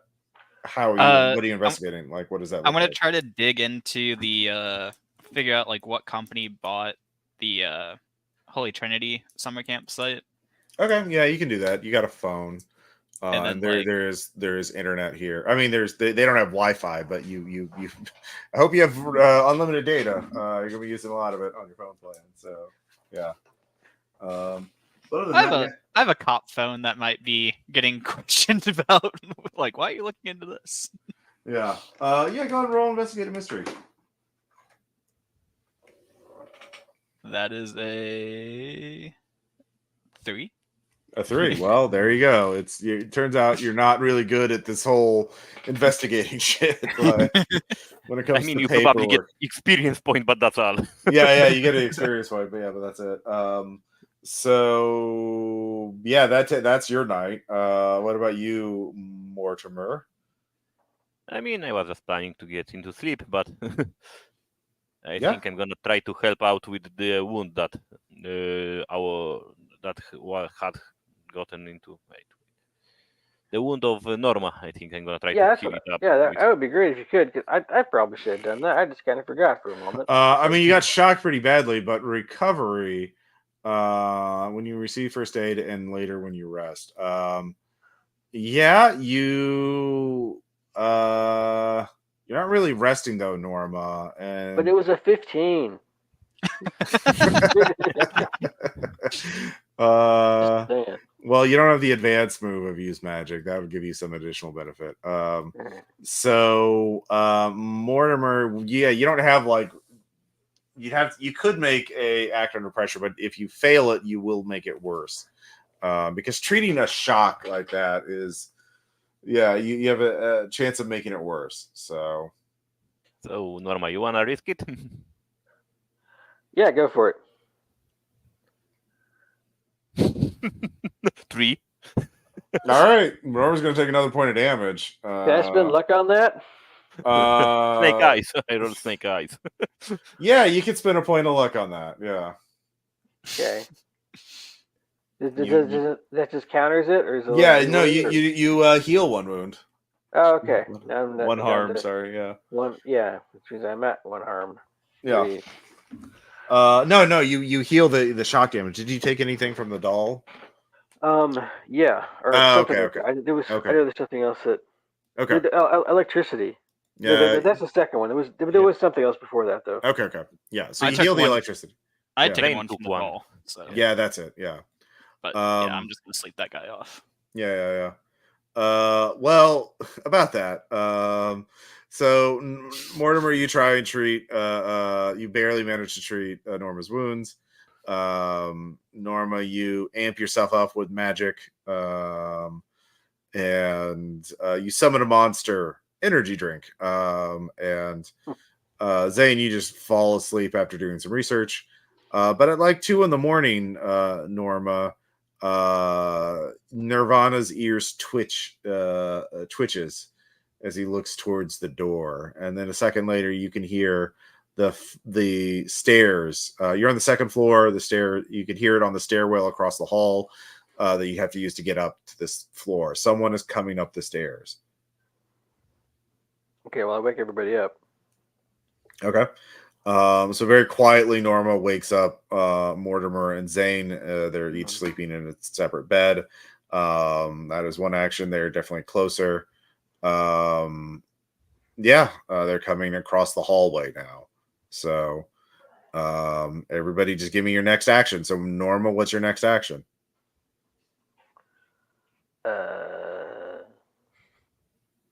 Hide. It's a small hotel room. There's Behind a the dresser door. drawer and a bathroom. You could go what? Behind the door. Okay, yeah. You could hope that you can hide. You align yourself so that if someone opens the door, you will be behind it and they won't immediately see you. But again,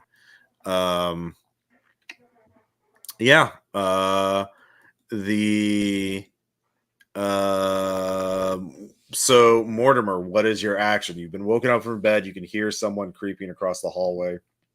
I just pick up my 9mm pistol and still stay in bed, waiting for him to open the door to pop one in him if he's gonna be aggressive. Okay. And then Zane, what is your immediate reaction to hearing this, being woken up and hearing this outside your room? Also doing the same as Mortimer, drawing my handgun and aiming it at the door. All right, all of you can hear the door unlock. Someone who has a key, and then it slowly opens very quietly. I would like to say I do have my staff in hand. Okay, sure. And all of you hear a hissing sound, and you all start smelling smoke. And it's very dark. It's pitch black, so that is what you hear. But the smell of smoke is rapidly filling the room, and it's the room start, especially you, Norm. You can feel the room start getting warmer. Like it is, you can feel warmth, intense warmth or heat from through the door. I thought. Okay, so someone came into the door. They didn't open it though. They did open it. They opened it like a crack. They didn't open it up all the way. Okay, well, I guess I'll yank Like- it open. Okay. I'll try and yank it open and face them. Okay. Well, yanking the door. Okay, so you yank the door open. Is actually going to be cool. Act under pressure because they are holding the door, so you have to pull it out of their grasp. All right.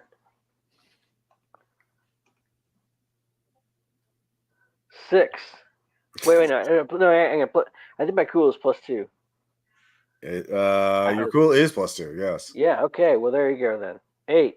8. All right. So you can pull the door open, but you're standing in front of the figure in order to get the leverage. You pull yourself open, and then you see a. Well, you can't see too well in the dark. There's a silhouetted human figure, and his left hand is just there's this billowing black thick smoke, like the smoke from a fire, and you see bits of like red.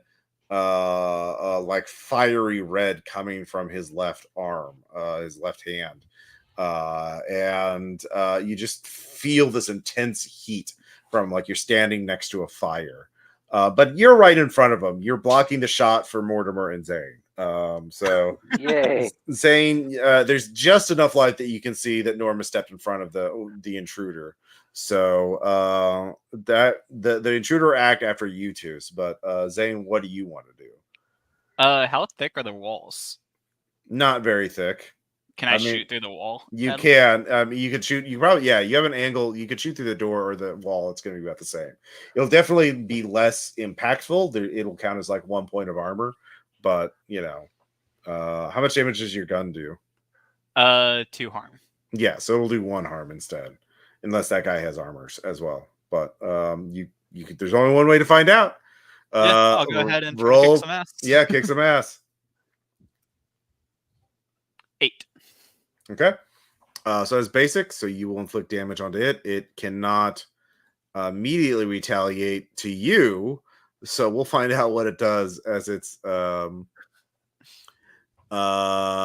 Yeah. So you open fire through the wall, through the door, and impact it. It does harm it for 1 harm, so it does not have armor aside from the door. So Mortimer, what do you want to do? Well, since I owe 1 for Norma after she saves me from a monster, I'm gonna protect someone. Okay, yeah, protect someone. Roll tough. And I'm rolling poorly right after the fight starts. I rolled a 3. All right, you fumble trying getting out of bed, but you do not get yourself up in time. So the creature reacts. It cannot hit Zay, but it can hit Norma. So it is going to slam into her with its smoking fist, which is burning. It is actually like you realize it is on its fist is on fire, or something inside its fist is on fire and producing intense smoke. You realize what its plan was going to be: just hold it in and suffocate you all by just filling the room with smoke while you slept. Yeah, see, that's why I was smart. Yeah, but its fist is hot enough to burn you. So that is going to be 3 harm that you are going to be taken. Now you haven't acted. You can act under pressure to try and get out of the way, or you can fight back immediately, or use magic as it barrels into you, slamming the yeah. So what do you want to do? I mean, this situation calls for a protective shield spell that blocks like physical and heat. Okay, roll use magic. Okay. All right. Just a second. Get to nope, not that one. Okay, the staff gives me a +1 when protecting with use magic, and also I have the grimoire, and so it's like a +5, I think. Yeah, so I did the thing. Was it a 10 I rolled a 12, so 12 plus 5. Yeah. So You know. All right, so probably the best thing for you would be to bar this creature from your room, like so it can't hurt you. Okay. I mean, So yeah. I was planning on a protection, like a shield charm, but okay, I guess we can. Well, I mean, That's there's not like an armor spell in the basic effects for magic, but there is bar. You can bar that specific creature. Fuck that thing. yeah. Or It is trap some it. kind of fire spirit, a type of which you've never seen. You can tell with your magic senses, though, that it is possessing a human corpse. Thou shalt not pass. Yeah. Or you could banish it from the corpse. Well, that's all. That's what she wanted to not get hurt. Okay. So Right. she kept it. You know, he creates a ward to block its influence. It which pushes it back into the hallway across from your room. So it slams in the wall of the hallway, and it curses, and then it ignites itself. Fire erupts from its eyes and mouth, and sort of like creates an aura of fire around this. It is now intensely bright, and It's one of those days. it's one of those days. So now we're going to go into combat. It's in the hallway outside your room. It can't get in the room, but fire is a separate thing, and your hotel is hella flammable. So yeah. When I was talking about a shield spell, I did mention blocking from heat, but you know. Yeah, well, you can't. You could people or it's people or creatures, not energy types. Okay, So okay. yeah, if you look at the Hunter playbook, that's a thing. Okay. If if you want to do all fire, that's a big magic, and that would take time. So Yeah, you all could right, fair, yeah, fair. yeah. All right. Yeah, we'll just go back to Norma again. What is your action? Because you're in front of this thing. Actually, no, you'll act last because you kind of like use magic. So Zane, what do you want to do? You can see light fire erupt from the hallway. The light is bright enough so you can see there's some flaming humanoid creature in the hallway. Do we have a window we can escape out of? You do. You're on the second floor though, so Sheet. I will. Drops onto the parking lot below, which is obviously asphalt, which is not fun to fall onto. But it's only 2 stories, right? So like you can. Yeah, and I can probably like Goonie this, right? Like start tying a bed sheet. If you want to take that time, yeah. Yeah, I'll start doing that. Getting ready to escape. Act under pressure. Roll cool.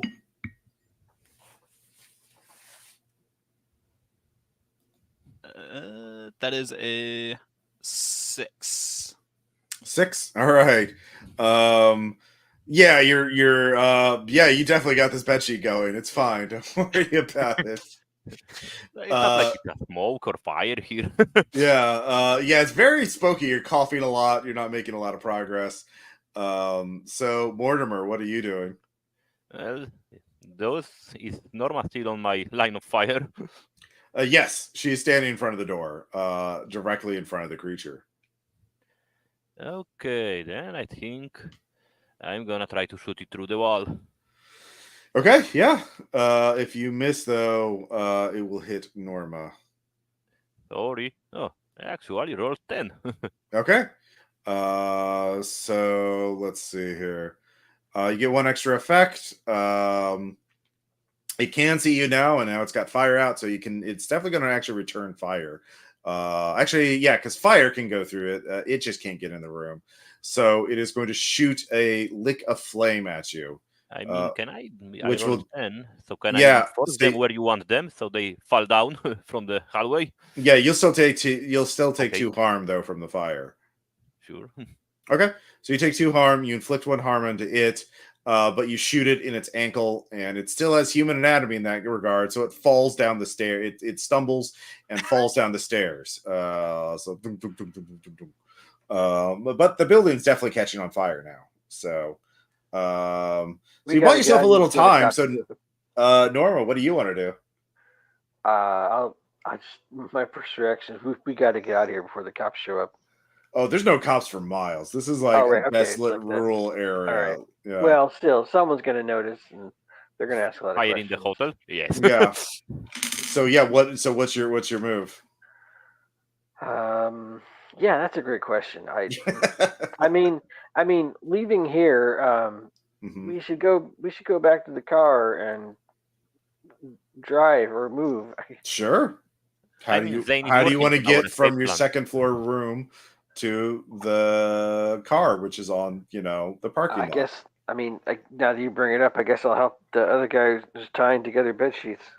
Okay, roll cool.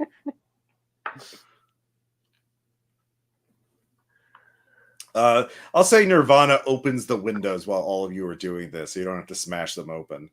Thanks, And Nirvana. then he jumps out. He can. Yeah, he's like, Yeah, see ya. that's easy for him. Yeah. Yeah, I got a 13. Okay. 13. You get you tie it onto the radiator. You have a sturdy sheet. One person can get out per round, no problem. So let's see here. The creature gets back up and starts stomping back up the stairs, Terminator on fire style.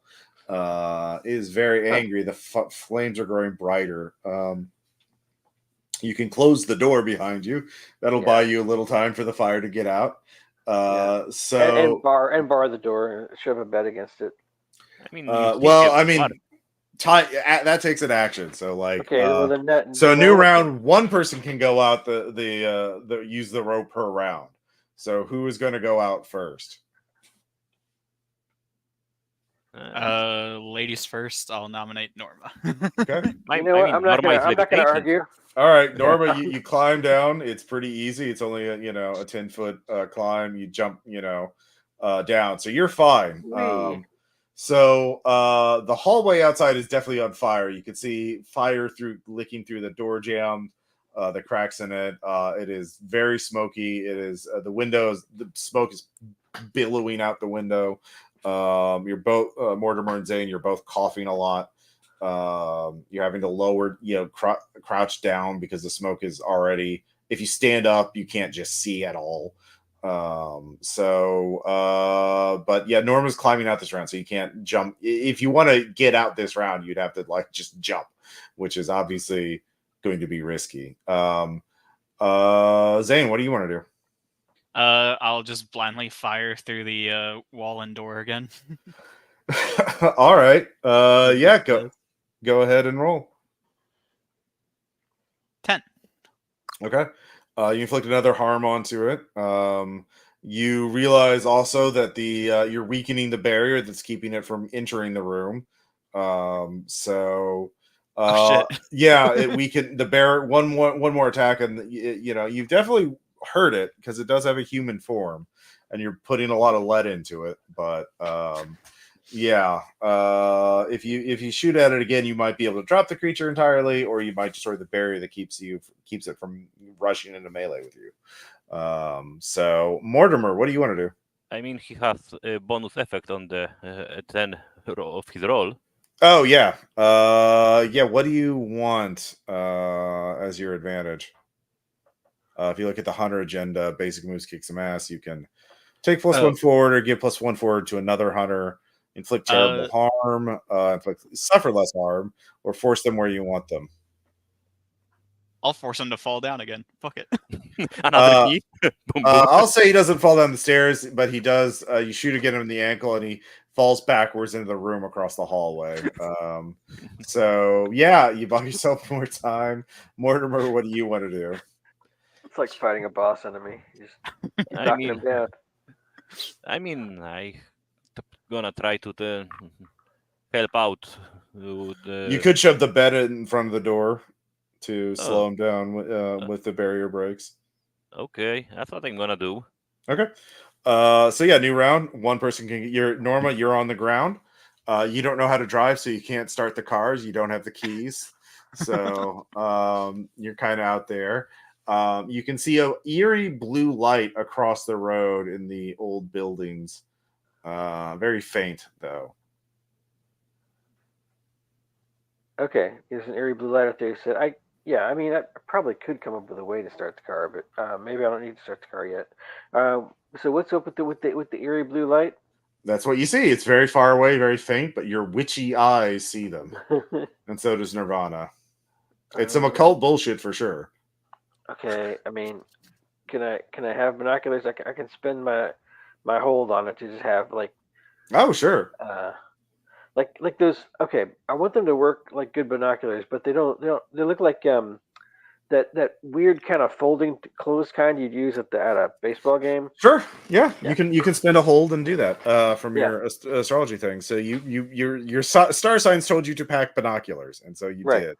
And hey, they're useful. Go ahead and you can roll sharp to read a bad situation. All right, but am I good at that though? Well, not really, but it's fine.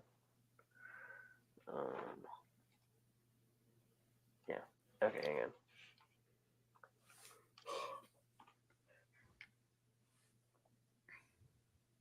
8. I made it anyway. Well, sort of. I mean, I forget, but 8 is that the complication range or the? No, you just only get to ask one question. I'll be pretty freeform with that. If you just want to know what the light is, that could be your question. Yeah, it has to be. All right. What is the light?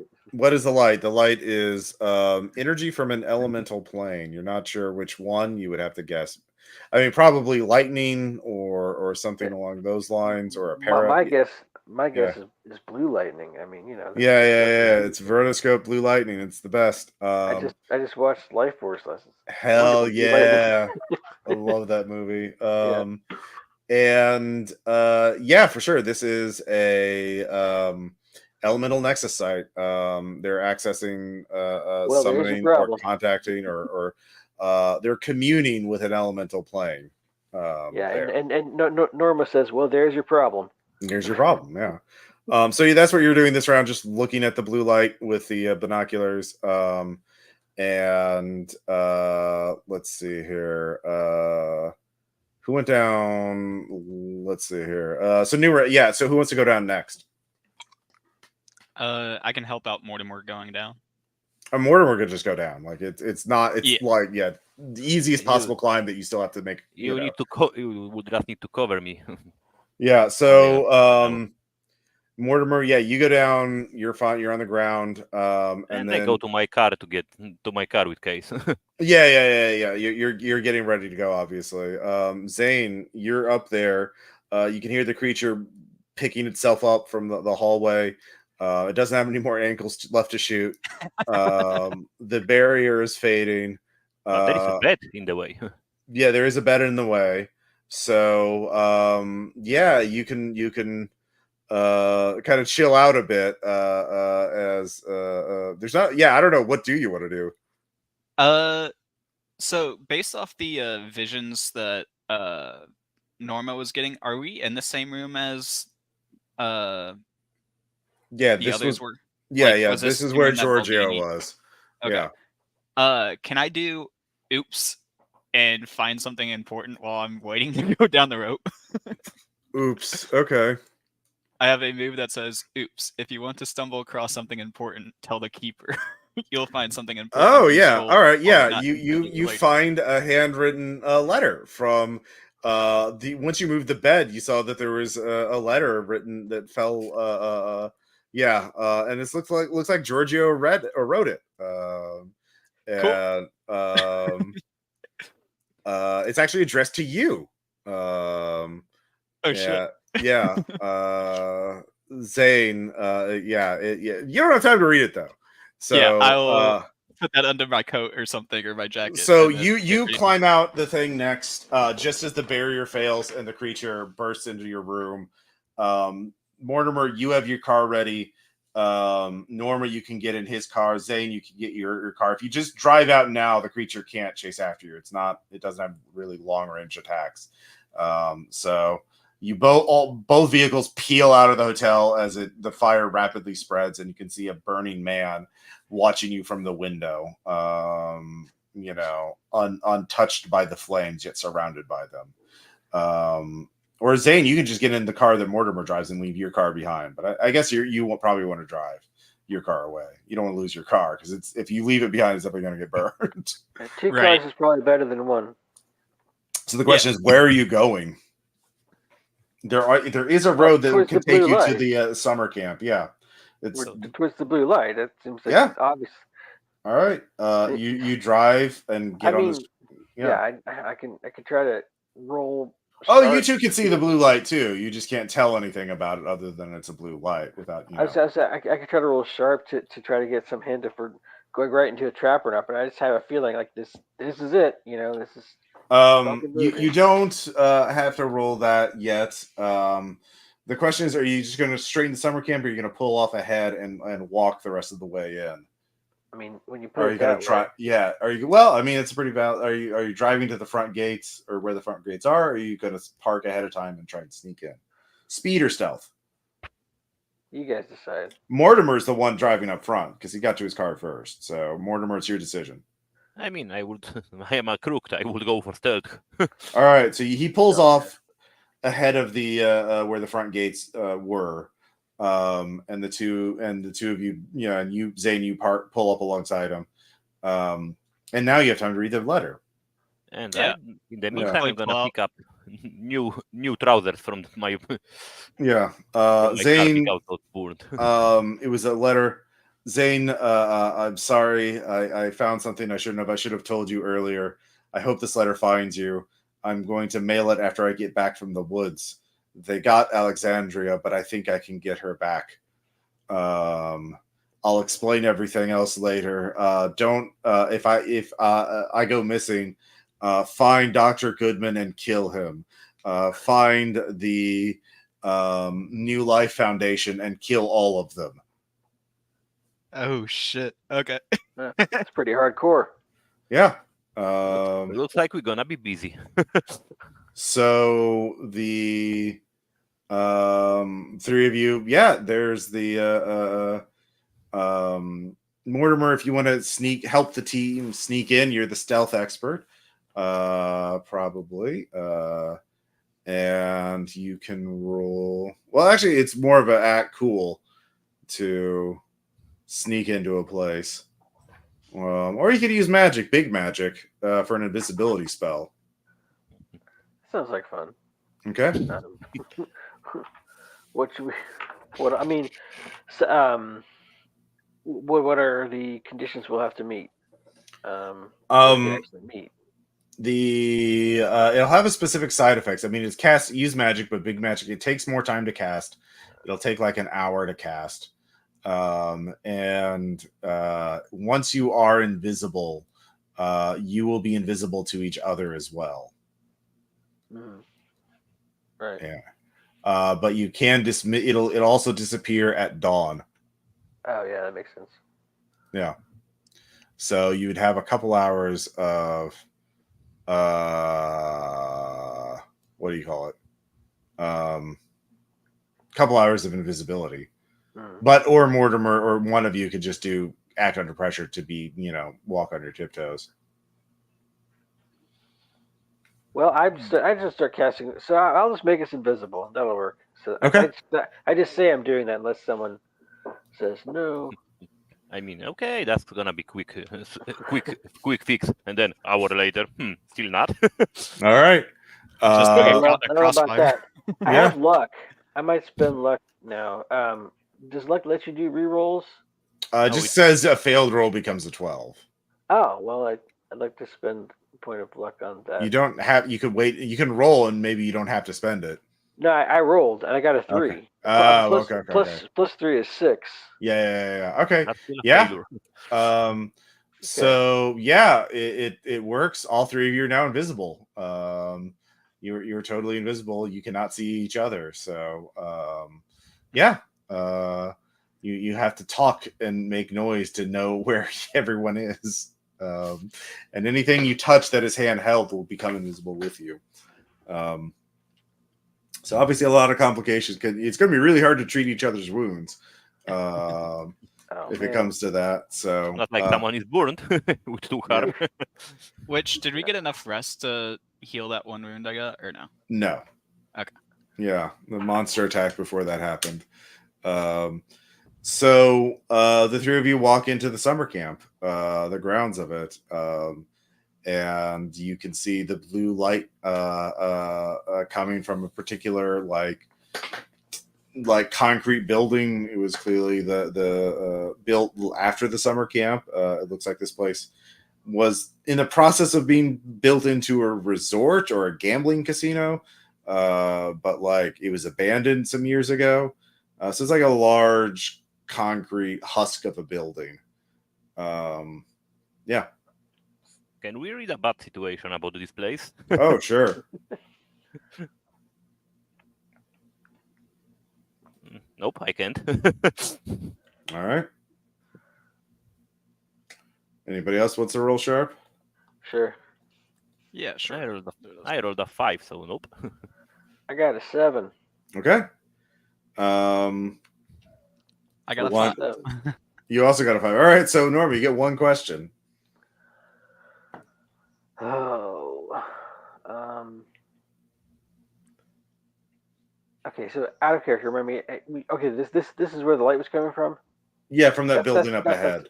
Yeah, that's not the question. Okay, so and it's this husk of a building, Yeah. and I get one question. What's my best way in? What's my best way out? Are there any dangers we haven't noticed? What's Okay. the biggest threat? What's most vulnerable to me? What's the best way to protect others? Those are the Those are all basic great ones. questions. You can ask something else too. Just Yeah. What's the best way in? The best way in is you actually notice you don't have to go into the building. There is a footpath off to the side that goes through a wooded area, but it's recently been trod. And you think that'll probably lead to another way in the giant building without having to go directly past the blue light. Okay. I start walking the way, so come this way. Okay. As Okay, if and I know I what hear I'm doing. him come this way, and I wonder, I follow the voice. Yeah. Yeah. You're all invisible, so Oh yeah, I can. I'll for my part, I'll tap with my staff for where I am. yeah.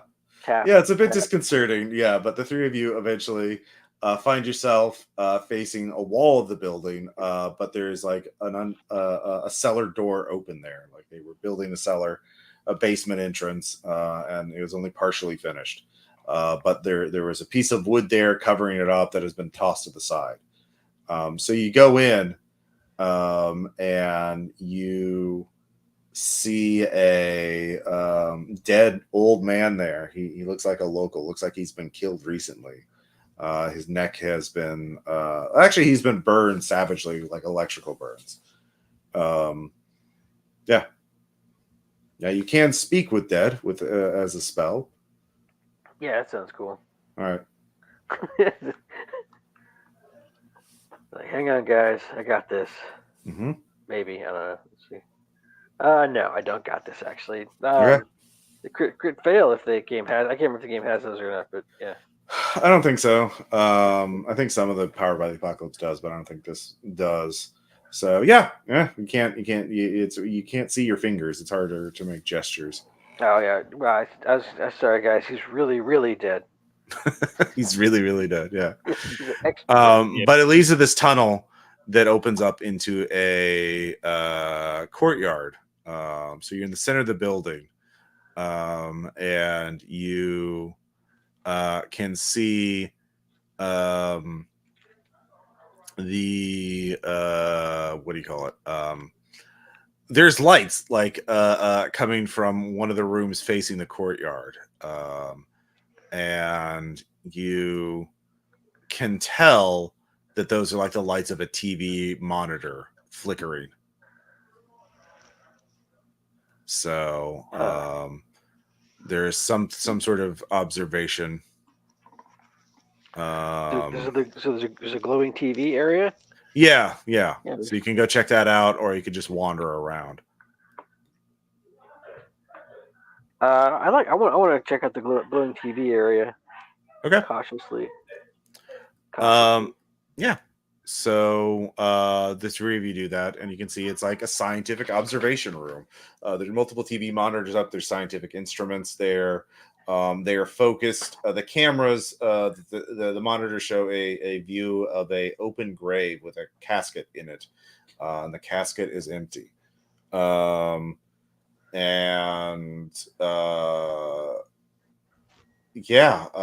there are tapes there. Looks like they were using analog VHS tapes because it's spooky. There's also research notes. There's actually no. You know what? Fuck it. You're invisible. There's a scientist there. The person. And Zane, you recognize him as Dr. Goodman. He's taking notes and studying the data.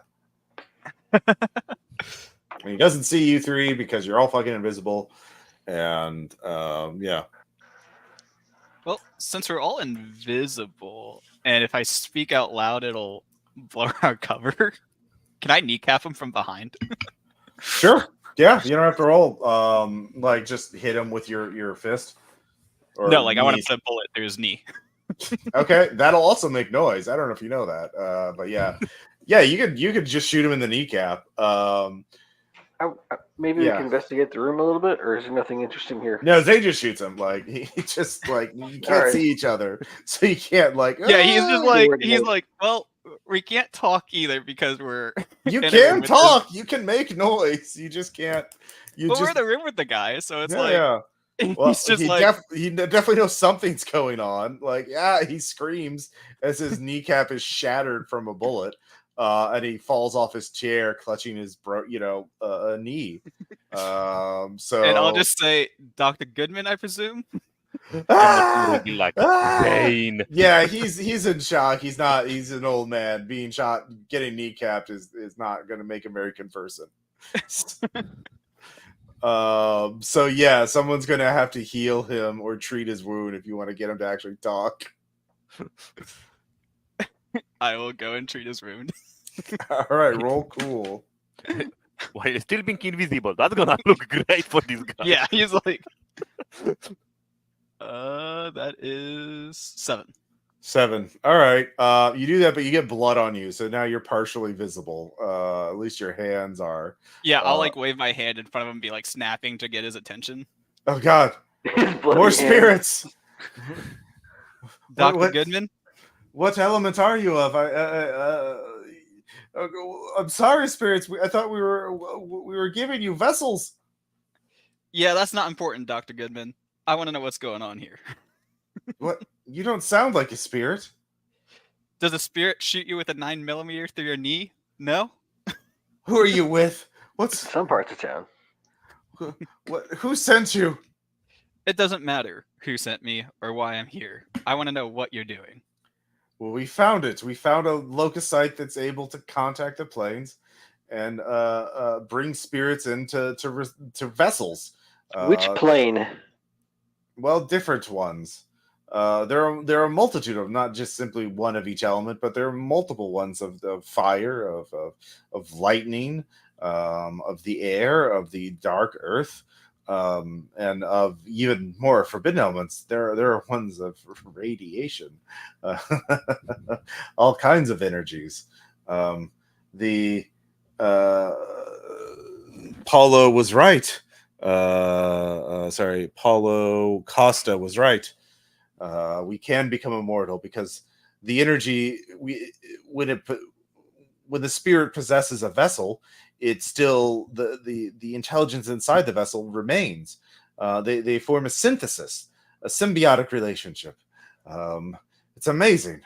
But it's not you anymore. It's something else. It's you and another being together.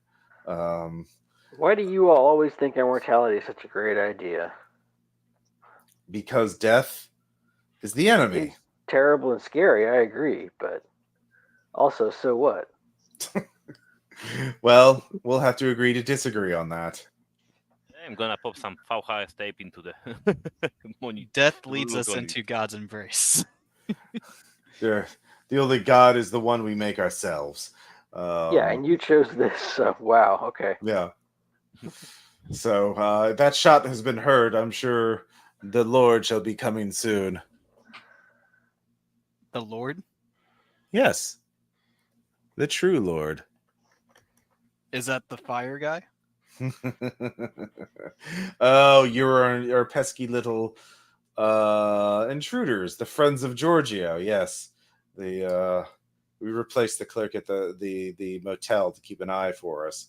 And he was most informative, asking a lot of questions. It's very suspicious.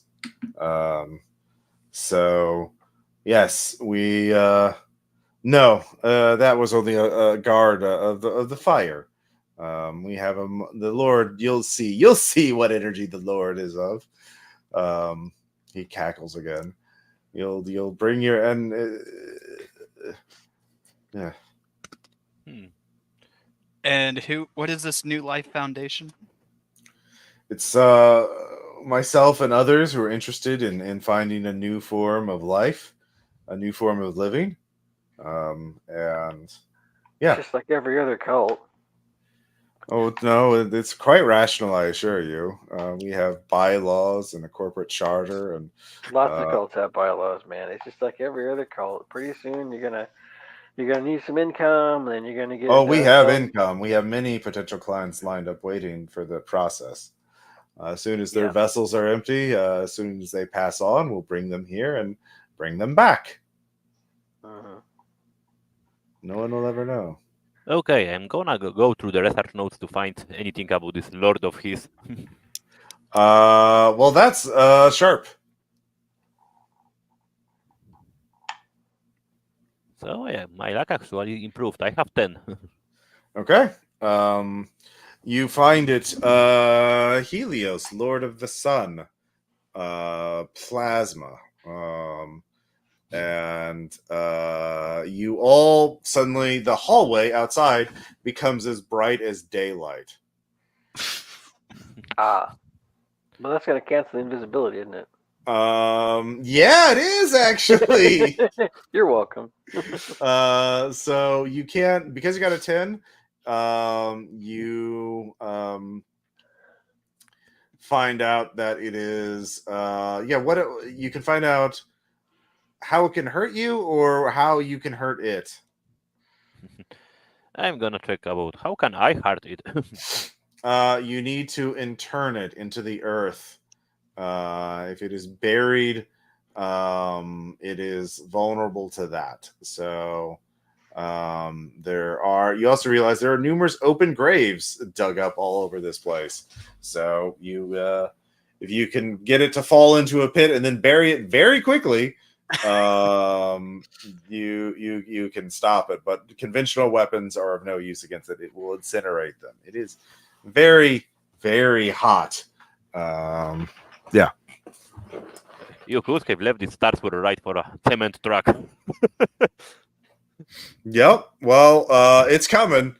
What's everybody's move?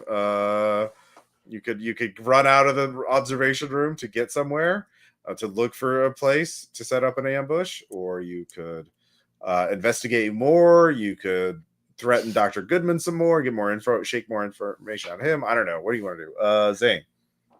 I will try to threaten Dr. Goodman some more to get. I don't know what information I could get out of him. Yeah. You need to ask him something specific. He's not going to volunteer shit, but if you, what are you saying to Dr. Goodman? How? Yeah, I just don't know what I can ask him. I'll just shoot him in the face. All right, you just kill Dr. Goodman. So Norma, what do you want to do? At some point, reevaluate my friend sources. They keep shooting people. But that's. I mean, they might to kill him, and I got it done. They might have really good reasons. I'm not sure. There's a lot going on right now. There is a lot going on. That is fair. So now that we don't need to keep silence, I tell about the Lord of Plasma. The fire hot thing. This is like a piece of the sun or something, Ross, or sun-like. Mm-hmm. And is it hovering and levitating and coming towards us? You see sunlight in the hallway outside. That's what you see. You don't know how close it is. Right. So that's just the light coming from it. It's still around a corner. We haven't even seen it yet. You don't know. You haven't looked out to the hallway yet. Yeah. That's a lot.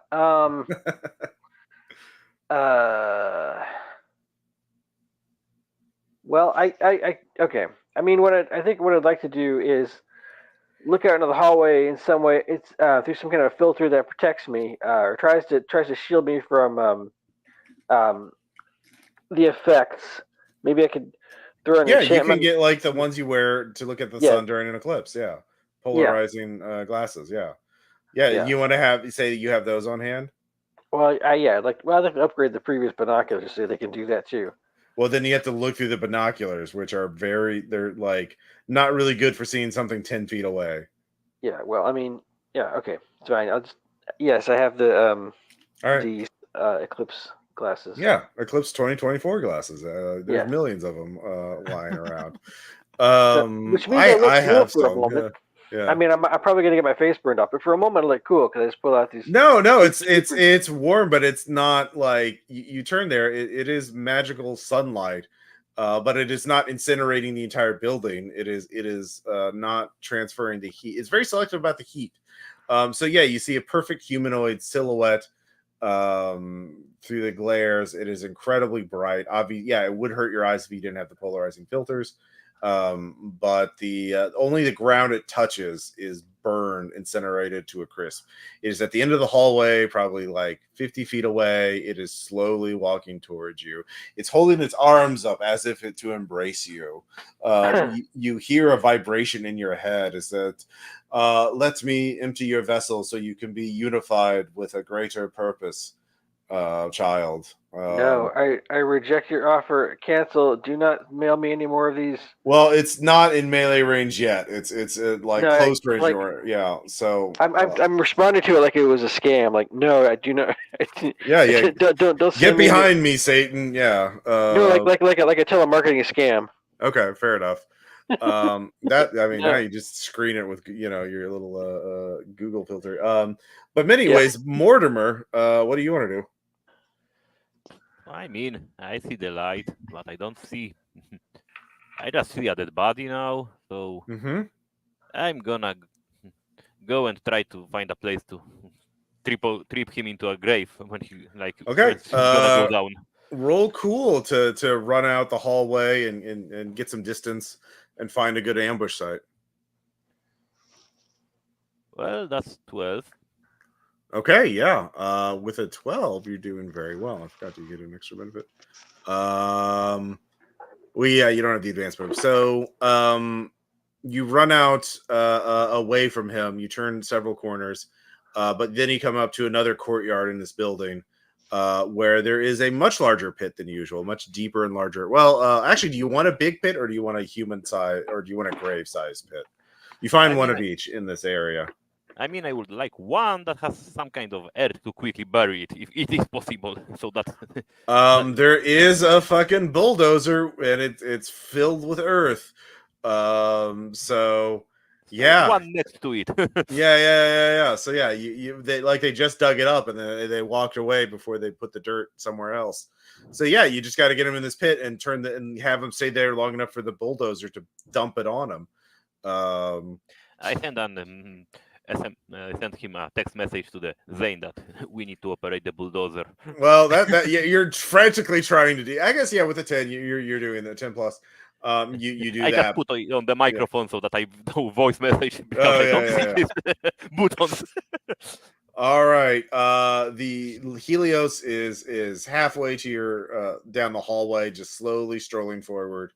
Let's see, Zane, what do you want to do? Getting the message about the bulldozer and stuff, I will rush outside as well towards the. All right, cool.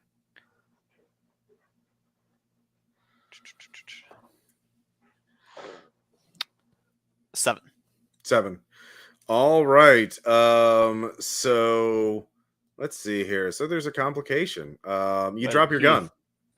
He's visible. Yeah. He's covered in blood. As you're running, you stumble a bit and you drop your gun. And if you want to keep your speed, you have to leave it behind. Or you can get the gun and Helios will be very close to you next round. Yeah, I'll just leave my gun behind. Fuck it. All right. Your gun gone. And Norma, what do you want to do? Man, what I want to do is sit down and drink some tea or something. But you know, that's we're not we gotta fire a monster. I mean, so you could try and bar the hull. You could try and bar Helios from getting closer. Right, just to catch me up again. Sometimes I lose track of these things. Do we know why there's a fire god trying to burn us to death? Yeah, he was a dead person. You can't tell who this site allows them, this conspiracy, the New Law Foundation, to summon spirits, elemental spirits, and possess human bodies. And they form some sort of synthesis where it has the intelligence of the human, but also the intelligence of the spirit. You don't know if like the spirit just has the memories, or if the human's in control, or if it's a new being, you know, a synthesis of them. You don't know the details of that, but like that's how they're defeating death, is taking dead people and infusing them with elemental spirits. Okay, but what does the one coming down the hall have against us personally? Well, just killed Dr. Goodman. Well, okay, there's that. Yeah. Maybe he didn't hear the shot. He also just called out to you. It's like he wants to kill you and have then possess your body with an elemental spirit. Right, yeah, I'm against that. Yeah, that's their plan, is to get more dead bodies and fill them with more spirits. Yeah, I mean, we keep getting cornered. Is there any other way out of the room? Yes. Cool. You're looking in the hallway at him. He's coming down the hallway towards you, but the other two comrades ran the opposite direction. He doesn't know that. We are invisible. No, he saw them. Like Norma saw the two of you run away. Down. We are invisible to each other. No, daylight. It got canceled. Yeah, daylight's canceled. Sorry, I failed to hear that. So could I just follow them? Yeah, cool. Yeah, I'll just do that. Let's follow them. Yeah, roll cool. Okay. I don't really feel like trying to do the showdown with the fireman right now. It just doesn't. I'm not getting good vibes about how that fight goes. He's not. He's probably a lot. I mean, you didn't even stop the fire guy, so yeah. I got a 10. All right. Cool. Yeah, you get so the three of you get out in the courtyard. There is an open grave with a bulldozer next to it. The bulldozer is turned off though, so someone's going to have to operate the bulldozer. Operate heavy machinery. Yay! And Delta Green when we need them. So someone's going to have to do that. Someone's going to have to lure him into the pit, and someone's going to have to keep him in there around long enough for the bulldozer to stay there. So I would be ruling. I would be baiting him. Zane should be operating machinery, and Norma should cast a spell to trap him in the grave. That sounds good. Plan. All right. Yeah. So you all first off, let's see how well Zane can operate a bulldozer. I'll let you roll cool or sharp for this, because this could be like, how quickly can you learn something, or how quickly can you, or how well can you act under pressure? All right. I was just seeing if I had anything, but cool. Might have to use luck depending on how this goes, but yeah, let's go ahead and use luck on that. Yeah. You find a fire extinguisher also there. You find something that's yeah. Hell yeah. And then Mortimer, you need to lure him in there. How are you luring him in there? I mean, I probably gonna shoot my gun and be like, "Come here, you little sunlight! You can't touch me." Okay, yeah. Roll tough. I mean, I'm gonna use my another luck point. Okay. All right. With tough, you empty your gun on him, which does nothing. He is immune to conventional weapons. Weirdly enough, the plasma being is immune to bullets. Because and he then I ran to lure him into the grave. Yeah, you run and jump over the grave quickly. Norma. Right. Yeah. Okay. So so what's been happening is we've been evading the monster, but the monster's still pursuing us. No, the monster is pursuing you. Basically, there's an open grave. You're in a courtyard. There's an open grave. There's a bulldozer nearby with earth. Oh yeah. Yeah, and Mortimer's luring it into the open grave. It's focused on Mortimer, and Helios does fall into the pit, but he's going to get out before Zane can bury him with a bulldozer, unless you can cast a spell to trap him there temporarily. Oh yeah, that's right. Sorry, that was the whole plan. Yes, and the Yeah, spell to trap. Well, that could just be okay. You can trap a Uh, specific creature somewhere. It's a okay. basic use of magic. Right. I was just like, if I say that the way that I trap him is by making the dirt cave in, I mean, the bulldozer could still help. Or should it Yes, just be Spears like, of the or should Earth it, drag him in there like dirt hands made of dirt, pull at him and tug him down. Yeah. And pull him down. So yeah, it's Okay. like a bunch of hands bursting out of the dirt, Yeah. the sides of the grave, That's pretty grabbing on him. Yeah. All right, yeah, roll magic. if it actually works though. Mhm. So that's where I spend luck, the last luck point, on my 5 to change it to a 12. Damn. All right. Yeah. It works perfectly. The earthen grave swallows him and then is topped off by the bulldozer. And you hear this horrible hissing sound, as though a hot fire were being extinguished. And just this unnatural high pitched squeal for a second. Like a burst of radio static, as Helios is and the earth just the dirt hardens into rock. The heat of it fuses the dirt together, and with that, the elemental sight, there's blue lightning starts bursting out of the ground and the air. Everyone probably roll cool action under pressure to run the fuck away. So that's where we die because we are out of luck points. Maybe. 9. All right. I got 11. All right. 9. 9. Those of you take 9 Wait, or got a 9. 11 actually. Sorry. Okay, yeah.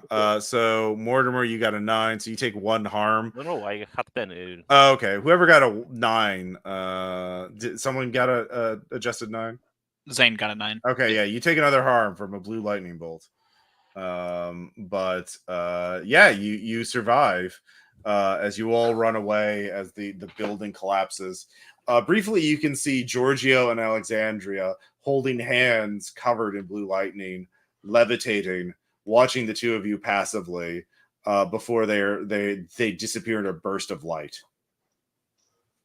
They have like no like smile on their face or anything. Like, No, you did a good job. They're just they're like, not mad. They're just dead or like unnatural.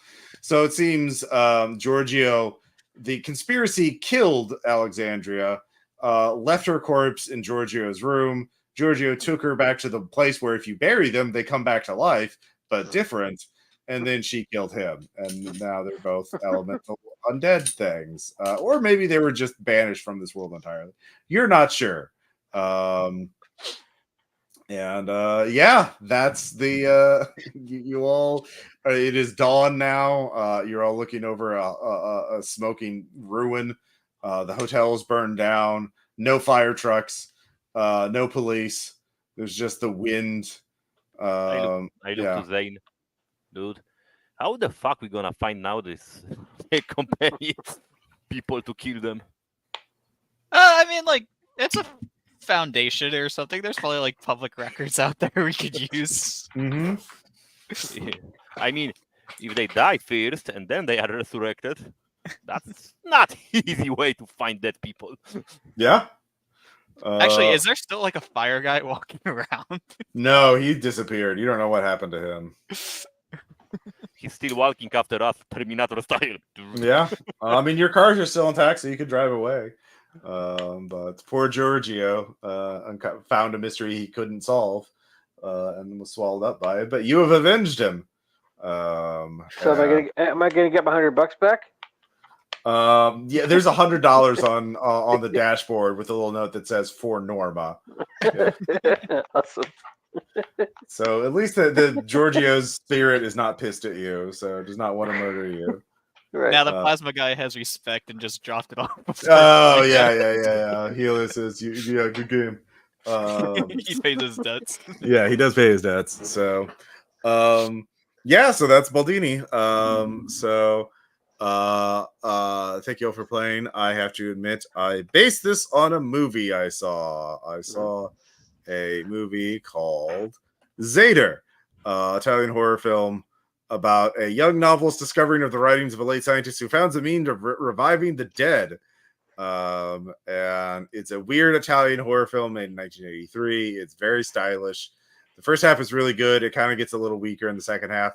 It's just regular resurrection. There's like zombie kind of people. So I decided, let's make it a little fancy. Let's make it elemental dead. And but it works the same way. I watched the Blu-ray of it not too long ago, and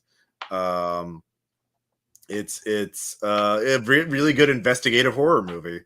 As he's piecing together this conspiracy to resurrect the dead. I just thought it was neat.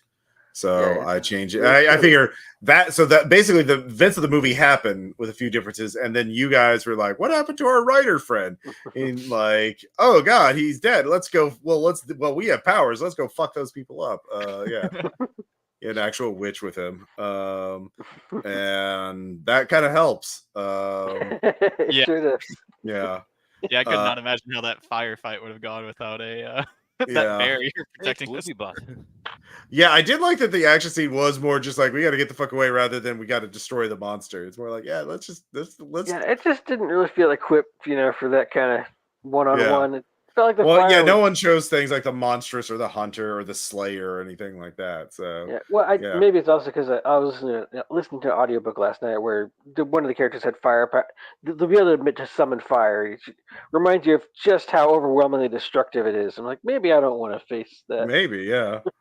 Yeah, exactly. So, questions, comments, any I hope you all enjoyed it. Yeah, it was really good. Yeah, it was quite weird. Yeah. So next week for the RPPR Patreon, I'm going to be releasing a scenario write-up with a map and an illustration of After You Die, Tell God He's Next, which is a scenario I ran for the. Yeah, I listened to that. The Patreon version. Yeah, the Patreon game. Yeah, it was cool, and especially the monster was really great. Oh, thank you. Patsy did some art of that, which you'll be seeing Monday. And let's see here. I do have a picture of the cover I can share. I believe, but I'm planning to do more of this too, which is basically. So there's the cover I made. And basically the idea is every month or every other month, I don't know how fast I can do this, is to run a scenario for the Patreon, run it as an actual play podcast episode, write it up, have Patsy do some art, a map of it, and then make it as a PDF for patrons to get. And so, cool. Yeah, that's cool. It only took me a couple days to write it up. And so it wasn't too much to do. So yeah, I'll see if I can keep doing that. But that's the goal. But yeah, we'll see this Tuesday, I think. Patsy needs to make one little adjustment on the art. I forgot to tell him until last night when I was laying out the PDF. But yeah, so that's looking. You'll be able to see that. It'll be like a 10 or 12 page PDF, like 5,000 words, a little under 5,000 words. There'll be an actual play for you to listen to, like how the RPPR crew did investigating it. This same thing, and there's the Patreon version, which I'll link to as well. And then next month I have a Mouse Ritter thing, so that'll be fun. Thank you all so much for playing. Thank you all so much for supporting the RPPR Patreon. It helps, keep the lights on here at RPPR, as we got a lot of great things coming. We're working on a Fall of Delta Green campaign where Caleb's going to be a player, the Warliest connection. And we're organizing that now. And also Dan, who is in Symphony of the End, the Risk campaign, is running a 5th Ed D&D campaign using the Tola setting, which is a Monty Cook setting. Cool. Yeah, and I'll be a player in that. So that'll be fun. That's cool. That's cool. Yeah. Well, using the new rules. My thing with 5th Ed is like, I don't want to run it. I'm like, someone else is going to run it. Like, thank God. Yeah, no, I know what you mean. I know what you mean. Yeah. So and then Bridget has a bunch of Deltarune games in the can that we're going to post, and yeah, we got some other stuff in the works. But yeah, that's the immediate future of our PPR. Be sure to check out our last after hours episode. I haven't already. It's very good on the Super Babes RPG. And yeah. But anyways, that's all for this episode, for this live stream. Talk to y'all later. Bye. See you Bye. next Bye. time.